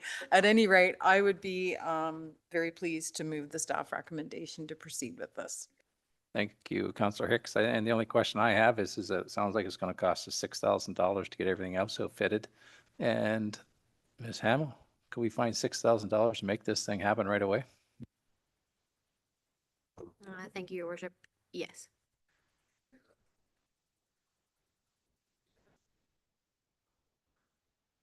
I love the short and sweet answer. So thanks, Alan. Oh, sorry. Go ahead, Jess. Sorry, through your worship, just because this was a point that was discussed earlier, is council's recommendation to remove the DMNT AVL system or to run both systems in tandem on the winter fleet, but with the DMNT to be at the county's cost? Is that something that you wanted in there? I'll leave it open to council. I mean, I don't think we need to make a decision on that tonight, do we, Madam Clerk? Is that something that maybe we should be reaching out to the county to see if they want to leave it in there, or are they content with the system that we're going to go with, I guess? I mean, I think we can make the decision tonight that the AVL system that we're suggesting is Geotab, which is something that we think we need, and we can get it done for $6,000 then. So go ahead, Michael. Thank you, Worship. I think what staff are hearing in the room this evening is we'll take back and we'll commit to having further conversations at the TAC group around the specific concerns that the county had around connectivity in the north and the like, just to give them the fulsome understanding of what ultimately Geotab's capable of doing and getting around those concerns to help inform any future decision making. But we'll certainly make them aware that we intend to outfit the entirety of the town-owned fleet for data consistency, and we can carry on the conversation at a later date around potential removal after those conversations. Go ahead. Just out of curiosity, thank you, Councillor Shank. How often does a town of Greater Napanee plow truck have to travel to Addington Highlands to maintain county roads? Maybe once in a blue moon if another truck broke down or something and we had to do a mutual aid, but That, through your worship, that would be the only instance. Yeah. so for me, it's a non-issue. I say we go AVL, and if the county wants DMNT after your conversation installed in our vehicles, they pay the full ride. So. And I think Michael, you can follow up with that. So, and you'll bring that back to us with whatever decision they decide to make. Through your worship, yeah, that'd be the intent is bring it up with the county, provide them the information of council's decision this evening, and seek their direction on which way they'd like to go for the immediate term, and carry on the conversation from a longer term planning perspective. Thanks, Michael. Is there anything else before we entertain a motion?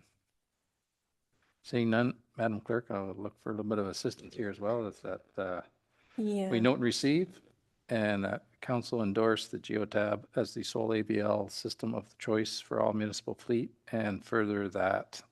Sorry, through your worship, I think we do need to take the word sole out of there because I believe the intention is to leave the DMNT in place until further discussions can be held with the county. But council is endorsing it as the system of choice, just not the sole system of choice. Further, council authorized staff to begin installing geotab on remaining fleet assets in 2025. And further, council directs staff to continue discussions with the county about AVL systems on winter fleet. Is everybody content with that? Do we have a movement and a seconder? Moved by Councillor Hicks, seconded by Councillor Shank. Is there any further comments, questions, or concerns? All in favor of the motion that's on the floor?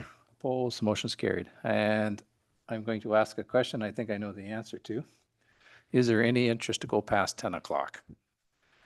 I'm going to suggest that we have an extremely lengthy agenda left yet. We might be able to squeeze in the next matter, which is the annual review of the 2024 Community Risk Assessment. But if we can get that in, I think that will be it. Unless there is a will to sit past 10 o'clock, but we've still got an extensive amount of the agenda to go, and I'll suggest that if we don't go past 10 o'clock, we can set up a special meeting next week to try and clean up what we didn't get tonight. So, Councillor Hicks. Thank you, Your Worship. I don't know if this is possible or not, but we've had someone sitting very patiently in our gallery. Is it possible to do? Oh, for 10, okay. Yes, okay, all right. I withdraw the question. And we're just thinking we might be able to get you out of here at least 15 minutes earlier than the rest of us, Emile. So first of all, I'll ask the question, is there any will or any interest to go past 10 o'clock? And if we go past 10 o'clock, we'll probably end up doing another one to go past 11 o'clock, what I'm looking at here now. So if there's no will or to go past 10 o'clock, we'll call it at 10 o'clock. We'll see if we can get 10.3 in. And like I say, I think it's in our best interest. We'll set up a special meeting maybe next week at Tuesday and see if we can clean it up. But go ahead, Dave. Thank you, Your Worship. I'm just wondering, for the people that have been sitting here waiting, why don't we just work through until they're heard and then call recess and then whatever's left over? Can we do that? We can. I'll leave it up to council as to whether you want to do that or not. I'm not sure how long that discussion is going to go on, but we most certainly can. Like I say, I think we got time to maybe get one more in, but that'll be about it because we still gonna have to clean up the rest of the agenda. So, council, did you wish to do 10.4 and defer 10.3 with the other ones, or did you wish to just push through with 10.3? Any thoughts or concerns?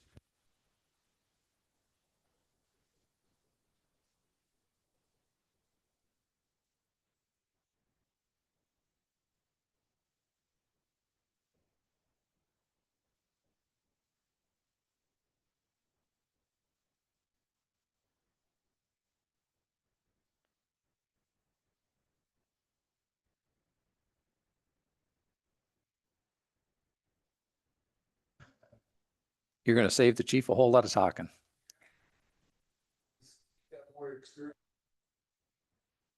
Are you going to make that by way of staff recommendation for 10.3, Councillor Shank? Do we have a seconder? Councillor Norrie. Is there any further comments, questions, or concerns with respect to the motion that's on the? Go ahead, Chief. Thank you. I was going to be brief, but I don't need to now. I just want to acknowledge Paige Johnston, third-year Carleton University student that's working with the town on a summer student basis, and she's been instrumental in putting together the attachment, the Community Risk Assessment Review, and both her excellent formatting skills and her university writing skills. And also, if you get a chance to read it, the full document on page 15 of the Paige wrote the brief history of the Greater Napanee Fire Department.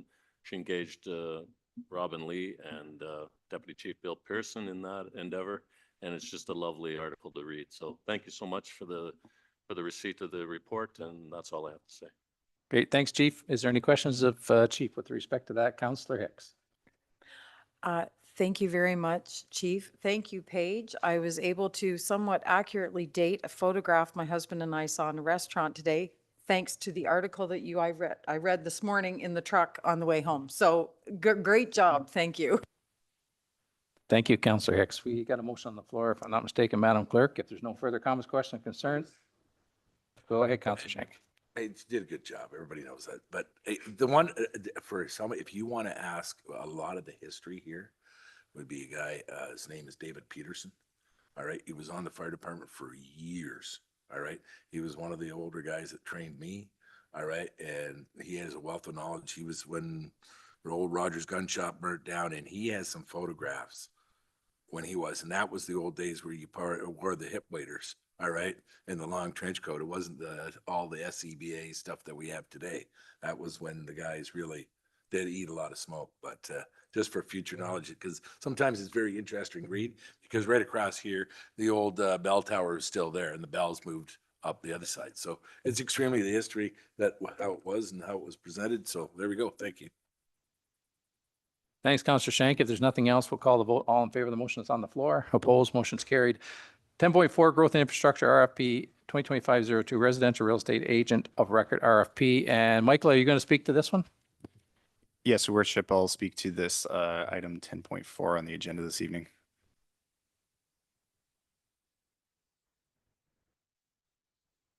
Whenever you're ready.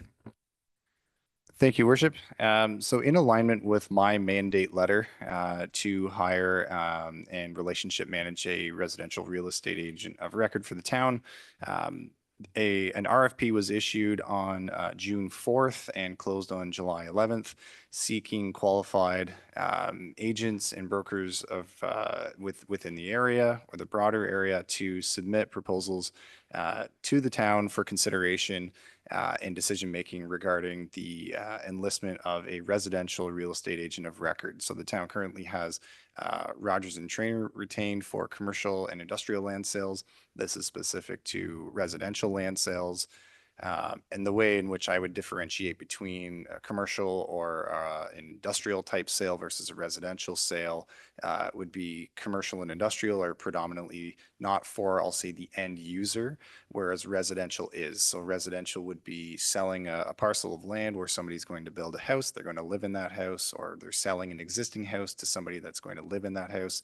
Commercial, industrial type listings would be going to larger developers that would develop the land and sell, not necessarily to the end user.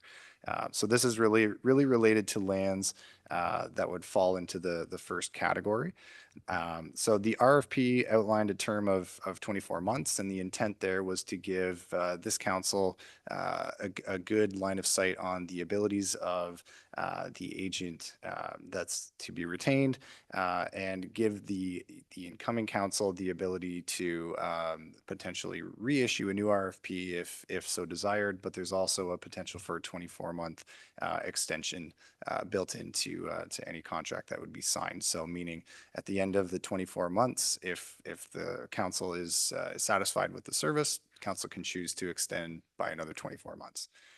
So the RFP outlined a number of requirements, and within the evaluation matrix, we looked at specific items. So the respondent profile, which looked at the skills and expertise, past performance, relevant experience, and educational background, meeting the RFP specifications. So this was really looking at were the directions followed in the RFP itself. So compliance with what the RFP required, proof of insurance and proof of WSIB coverage, and then a general category of availability and ability to meet the town schedule, the sales methodology, the response quality, cost effectiveness, clarity of communication, and general overall professionalism that was evaluated. And the last component was the price proposal. So this would be the direct commission percentage on sales and acquisitions. So each component, so the general side and the price side were evenly weighted with 50 points each. And the way in which we scored the price component was 50 points multiplied by the ratio of the lowest price that was submitted divided by the respondent price. So what that means is the low bid got a full 50 points, and everybody thereafter would receive points based upon their cost relative to the low bid cost. I hope that makes sense. So in the end, upon staff's review of the submissions, the most number of points based on the evaluation, as I had described, was that the KB Realty Brokerage scored the highest points with 90.75 total points. McIntyre and Co. Came in second with 88 points. Remax with Alexander Grant was 85.75 points, and Rogers and Trainer was 85 points flat. So staff are ultimately recommending, just based on the point scoring as we had reviewed it. However, council can choose to select any of the respondents, any or none, or a combination of two. It's entirely up to council. Staff's recommendation at this point in time is solely based on our review of the submissions as they were presented to us on July 11th. And I would be happy to take any questions of council. Thanks, Michael. Councillor Norrie, then I'll go to Deputy Mayor Cower. Just quickly, we've got more real estate agents than Hortons in this town. Why only 4 applied? Is that the only numbers you got? Yep, go ahead, Mike.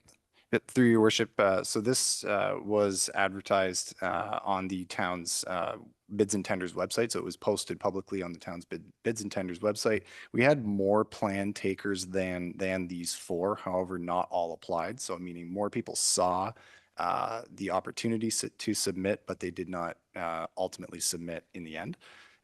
So the way in which staff have been issuing these RFPs is utilizing our bids and tenders process. But as mentioned previously in the meeting, the treasurer is undertaking a procurement review, and during that review, the council will have the ability to provide direction regarding additional outreach or publication of RFPs into the future. At present, we ran this RFP process exactly as we do with all others. And I would note, I'll look to the treasurer for any clarification, but I think this is relatively speaking, on when we issue RFPs, this is a pretty good turnout. I think we typically get fewer than that, which we've received under this RFP. Yep, go ahead, Alan. Yeah, just to thank you, Your Worship, just to confirm Michael's point there. Yeah, 5 submissions received is one on the higher side of our average. Looking at the ones that we have issued in 2025, our average response is around 3, just under 3. So 5 is not a bad turnout. Thanks, Alan. And I was on the bids and tenders website conveniently, and I think one of the ones that probably didn't submit was out of Toronto, if I'm not mistaken. Correct. Yeah, that's it. So, and through your worship, just to clarify too, so anybody that has a bids and tenders account, they would get notice of RFPs that are issued. So, people would have seen this when it is posted, and ultimately we received the submissions that are on the agenda this evening. Great, thanks, Michael. Has anybody got any other questions or any comments, concerns? Go ahead, Mike. I'm always the devil advocate when it comes to business, and business is business. So what happens after you've got a 2-year contract here, all right, with an possible extension for the next 2, but that's up to new council. Besides the new council, what happens if you are unhappy with the realtor that we have chosen? All right, why should it be 2 years? Why, like a 2-year listing, that's extremely long. And is there an out? If the realtor's not happy or we're not happy, is there a way that we can be out? Through your worship, absolutely there would be. So the town would enter into a contract with the selected agent, and within that we can build in certain terms and conditions that if the municipality is not satisfied with the service delivery, that the municipality can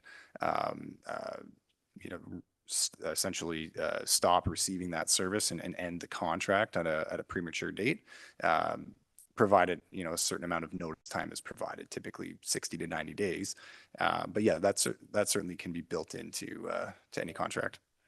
It's just that I just want to make sure that I'm representing the municipality, so I want to make sure the municipality is covered.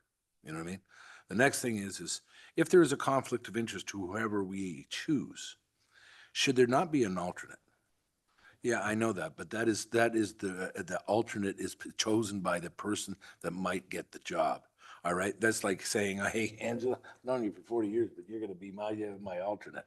I want to have somebody, I want to make sure that everything is above board.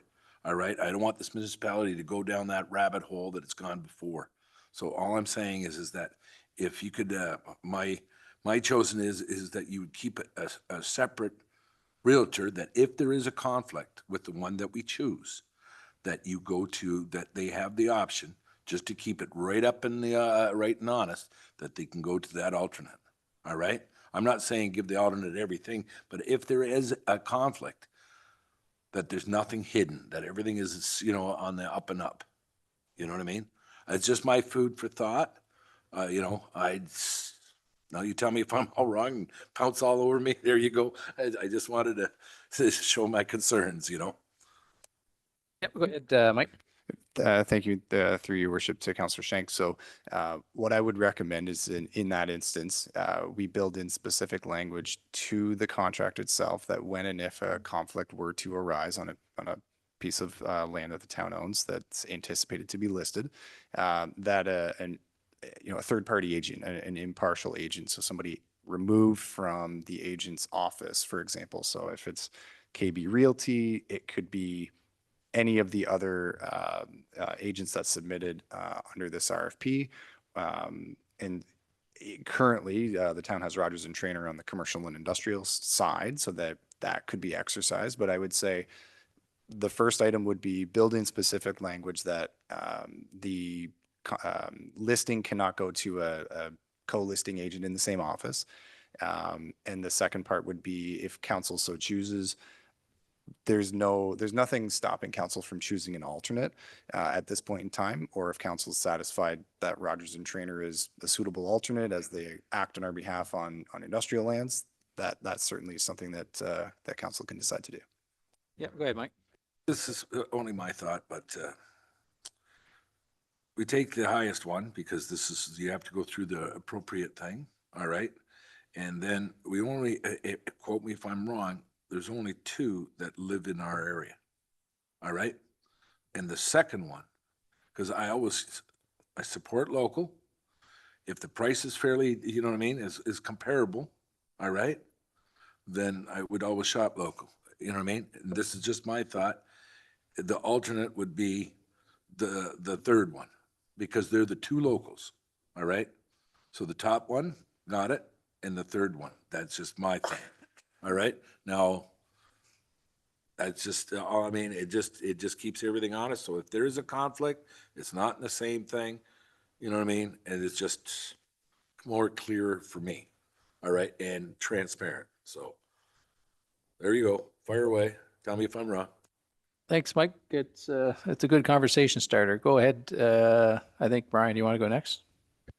Sure, thank you, through your worship. It's all good conversation for sure. We have an RFP system that we spend millions of dollars every year on. Another perfect example of how it does work. Do I think there could be some changes in our RFP system? Possibly. But we have a system here. We've done the scoring matrix, and even though McIntyre and Company isn't from Napanee, that young lady that works for them is. But anyways, we have a system here. It's worked. I fully trust staff recommendation, and we'll go from there. Thanks, Deputy Mayor Calvert. Councillor Hicks. Just a quick question. Is there a reporting structure in place? So, for instance, Mr. Nyberg, and I like the fact that you did include the door knocking. I think that is of huge benefit, and you did highlight that, Michael, as being a definite win, that it was spelled out. But on a monthly basis, can you provide to the town? Can we request that something be provided to the town? Like, I contacted these people regarding these properties, just so we have an idea of what's, I mean, ultimately you're working because you want commission. That's the name of the game here, is for us to get money for the property and you to be paid for selling it on our behalf. But I think you've put so much work into the registry, and we put a lot of work into determining what was available for sale. I think a monthly or bi-monthly report would be a good idea, just so we know where we stand. Through your worship, to Councillor Hicks, I think that's certainly something that would be very easily obtained, even just in conversations with the selected agent on an informal basis. I could request that information, but if council feels, I'll say, better protected, we could build that into the contract as well. That's an expectation of a monthly or bi-monthly, status update report, for example. I think just a status, I reached out and it looks like there's some interest here. It doesn't, obviously we get the report when the property sells, but just as an update for interest's sake. And to answer, or in response to Councillor Schenk, the scoring system is in place for a reason. And if there were to be an alternate, I would go with the next qualified, and she scored 50% on the commission score. So I don't know. I think the total scoring should be what we follow for. And that way there's no bias. Thank you. Thank you, Councillor Hicks. Councillor Martin. Thank you, Mayor. Yeah, I trust Michael's method of selecting a realtor here. With our RFP system, I don't think, the only question I have with it is the amount of people that applied, but that's their problem, I guess, if they don't. But I'm wondering if we're not advertising properly. We have the same situation when we want to buy vehicles. Our local dealers here, both of them, come to us after the fact and say, well, how come you didn't contact us? We couldn't, so that happens sometimes. I'm just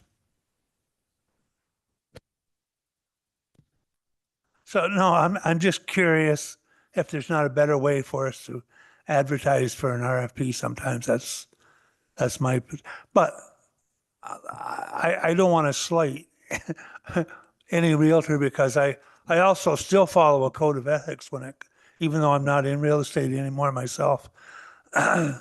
So those people that applied, I think that's where the agent should come from. And I trust what you did, Michael, to arrive at that decision. So that's as far as I want to go with that one. Thanks, Councillor Martin. Is there anything else? Sorry, Your Sorry, Worship. sorry, Ellen, I didn't look that far back. Go ahead.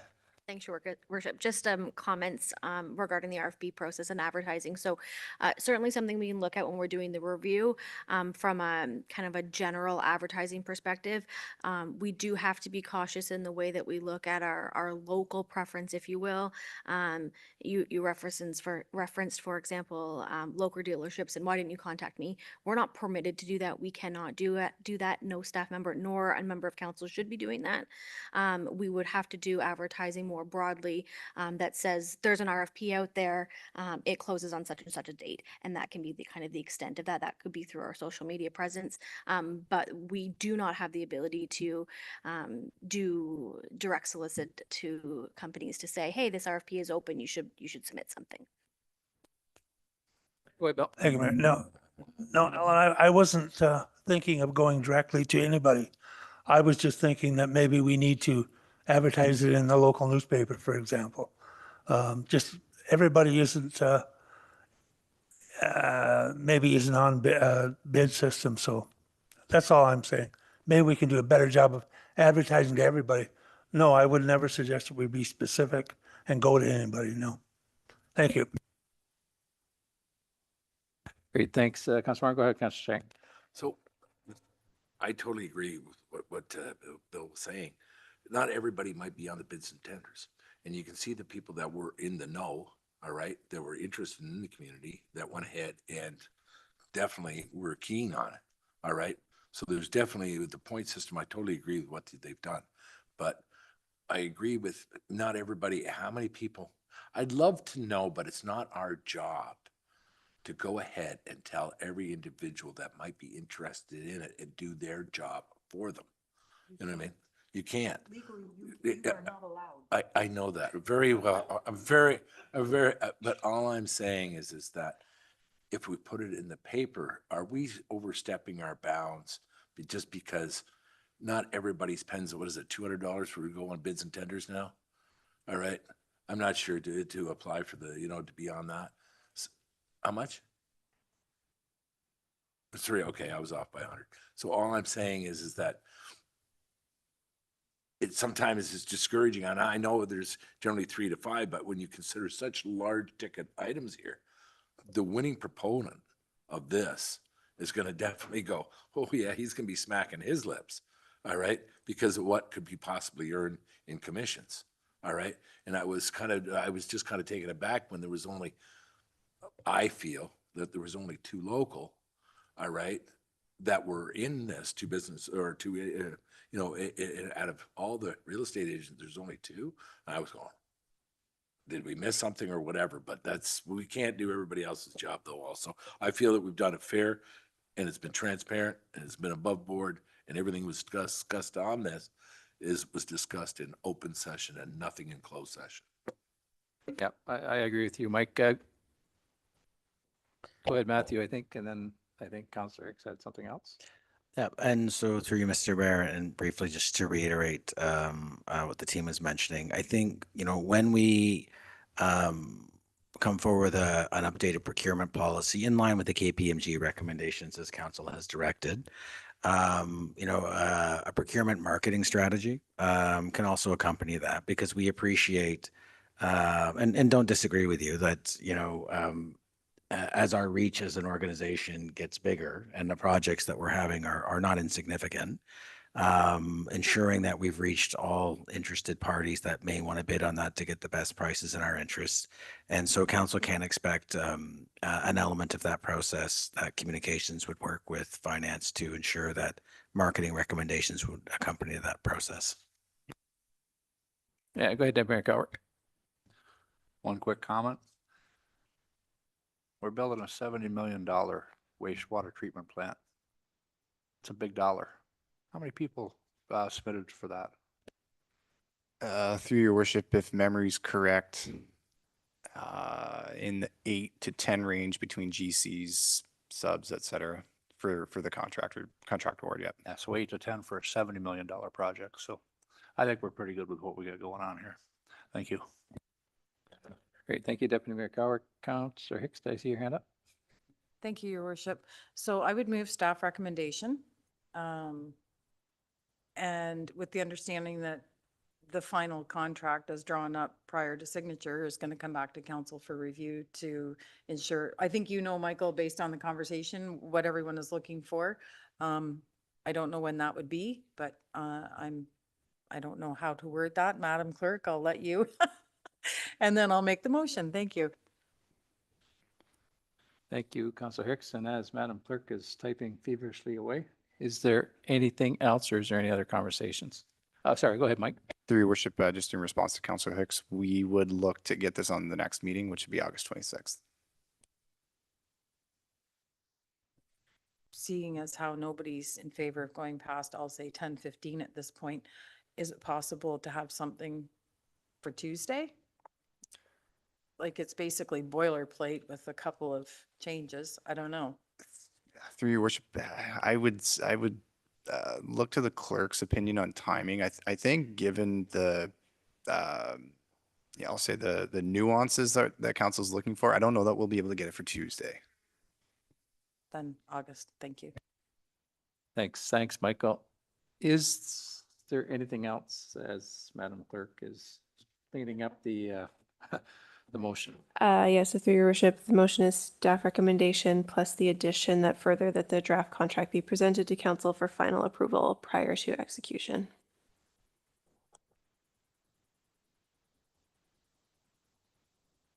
Make that by way of motion, Councillor Hicks. I'll move. Is there a seconder? Councillor Shank. Sorry, go ahead, Mike. Through your worship, there was some commentary on an alternate. Just looking for any direction regarding that alternate from council at this point in time. Oh, yes. Does anybody want to comment? I know, Michael, you brought it up. I Whether- I like whoever the they idea of use, it. but I don't want anything get caught I don't want any muddies water. I don't want any muddy waters here. All right. So if everybody on council feels that there should be an alternate, all right, just for the clarity of it, and you take the second one down through your process, I don't care. I put that out there because that was my feeling, because then nobody can say and blame you or blame anybody else that there was any hanky-panky stuff going on. Go ahead, Councillor Hicks. So having said that and agreeing with your feelings on this, Councillor Shank, I agree. Because we already have a contract in place with Rogers and Trainer for industrial lands, is it sensible to say that they would be, because there's already something in place and maybe an addendum for a specific piece of property for their residential person to handle in the event that it's required? This is in the event that it's required. Yep, go ahead, Michael. Through your worship, that certainly is a possibility. I would just note, so the scoring, Rogers and Trainer did score the highest on qualifications, and they did score the lowest just based on the commission percentage. So the difference in commission between the lowest and the highest in this case was 1.5%. If it were Rogers and Trainer, we're looking at 1% on the sale price, which amounts to, let me see the difference here. $5,000 in over on a $500,000 listing, for example, right? It's not an exorbitant amount of money, but it is an amount of money. So it is an amount of money, but for the ease of the transaction, we're already familiar with the company, et cetera, et cetera. Their qualifications are obviously very good. They scored the highest on qualification. And $5,000 on a $500,000 sale does not seem exorbitant to me to keep everything squeaky clean, above board, no questions need be asked because we did it right. So, or that's just my suggestion. If somebody wants somebody else, the second one on the list, I'm okay with that. But I'm just thinking Rogers and Trainer because we have a history. Thanks, Councillor Hicks. Is there any other comments? Go ahead, Councillor Martin. Thank you, Mayor. Doesn't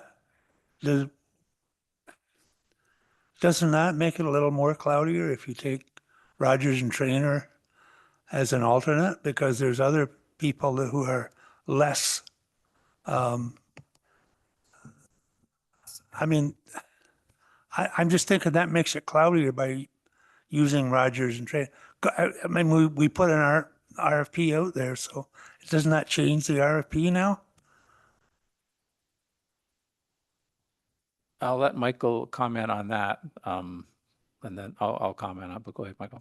Yeah, through your worship, I would look to the treasurer to correct me if I'm wrong, but my understanding is that council has the ability to choose anybody on this list regardless of how the scoring shakes out, and it's entirely within council's purview and your right to choose whoever you wish.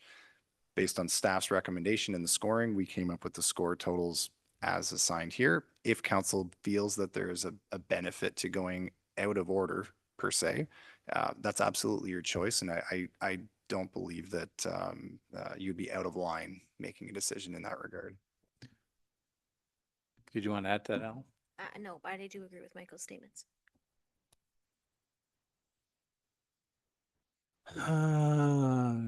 Councillor Hicks. So if we don't name an alternate tonight, the man doesn't even have the list yet, okay?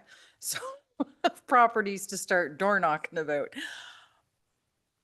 If the situation arises, can we not deal with it at that time? I'm just thinking it's better to be proactive and have something in place, but does it have to be decided tonight? Through your worship, I would say it does not have to be decided tonight. I think there would be enough lead time prior to listing a property for an alternate to be determined if required. Does that make people happier? Yeah, go ahead, Councillor I Shank. just want to get this over and done with and be done with it.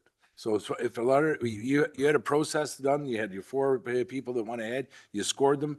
Everybody here on council is agreeing with the scoring system, all right? So you go with the first one, all right? The second one is the alternate, all right?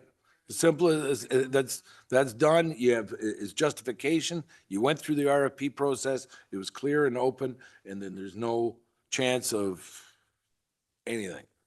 Done. Yep, go ahead. Thanks, Councillor Shank. I tend to agree with you. Go ahead, Mr. Grant. Yeah, and through you, Mr. Mayor, and I think in the event that the person that scored second does not want to be an alternate, then you can go to the next one and then to the next one, and you just do it in order if that's your preference. And I think if you're amenable to that, Michael, then Absolutely. Yeah. And through your worship, that is something that staff will be able to follow up on in the very near term to determine who would be accepting of the alternate position, and staff will report back to council. Does there need to be a friendly amendment to that I motion? believe, Madam Clerk, there probably should be, shouldn't there?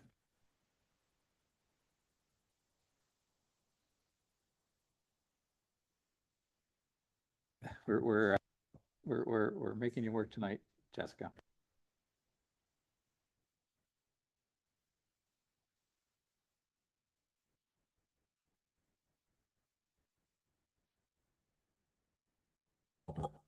So through your worship, I think we could tack in there, further council direct that the awarded contract include provisions outlining how conflict of interests will be disclosed and resolved, including use of an alternate agent. I don't know if you need to specifically detail that staff will work out to determine that process prior to reporting back to council. Through your worship, I don't think we need that in the motion. I think that's going to cover it for drafting of the agreement to come back to council, and between now and then we'll be able to find an alternate on this list, I'm certain, and bring that back for council consideration when we bring the contract back. Okay, is there anything else? Seeing none, I'll just comment briefly is that this council has worked extremely hard to make everything transparent, open and fair. And I think tonight's conversation goes towards proving that that's where we are, that's who we are, that's what we want to do here. So I think any of us that have any type of memory know that land sales is a bit of a dirty business sometimes. And we're making every effort to ensure that it's not. So I just want to thank council for the conversations that we had tonight. They were good conversations. And I think we are hopefully over the hump of where we were maybe a few years ago. So once again, thank you. Councillor Hicks, I think it was your motion and we needed to make a friendly amendment to it, Madam Clerk, and I think you did. And the seconder was Councillor Shank. Are you good with the friendly amendment? And we'll get Madam Clerk to read it out to us and put it on the floor and see if there's any other conversations, and then we'll call for the vote. So motion on the floor is council receive information, growth and infrastructure, residential real estate agent of record RFP award report. Further, the council award RFP IS 2025-02 to KB Realty listing agent Emil Neinberg for a 24-month term with option for a 24-month extension. Further, council direct that the award contract include provisions outlining how conflicts of interest will be disclosed and resolved, including through use of an alternate listing agent. And further, that the draft contract be presented to council for final approval prior to execution. Thank you, Madam Clerk. Mover and seconder are good. Is there any further comments, questions, or concerns with respect to the motions on the floor? Seeing none, all in favor of the motion that's on the floor? Opposed? Motion's carried. We're going to skip over a whole bunch of other things, move right to bylaws. I don't believe we have any bylaw. We want, yeah, do we want to go straight to the confirmed proceedings? Perfect. Look for a motion to confirm the seatings of the town of Greater Napanee for the 22nd day of July, 2024, sorry. Moved by Councillor Hicks, seconded by Councillor Shank. Read a first, second, and finally passed the 22nd day of July, 2025. All in favor of the motion? Opposed? Motion's carried. Look for a motion to adjourn. Moved by Deputy Mayor Calver, seconded by Councillor Martin. If there's no further comments, questions, concerns, all in favor of that motion? Opposed? Motion's carried. Thank you, folks, and we probably are going to see you next week.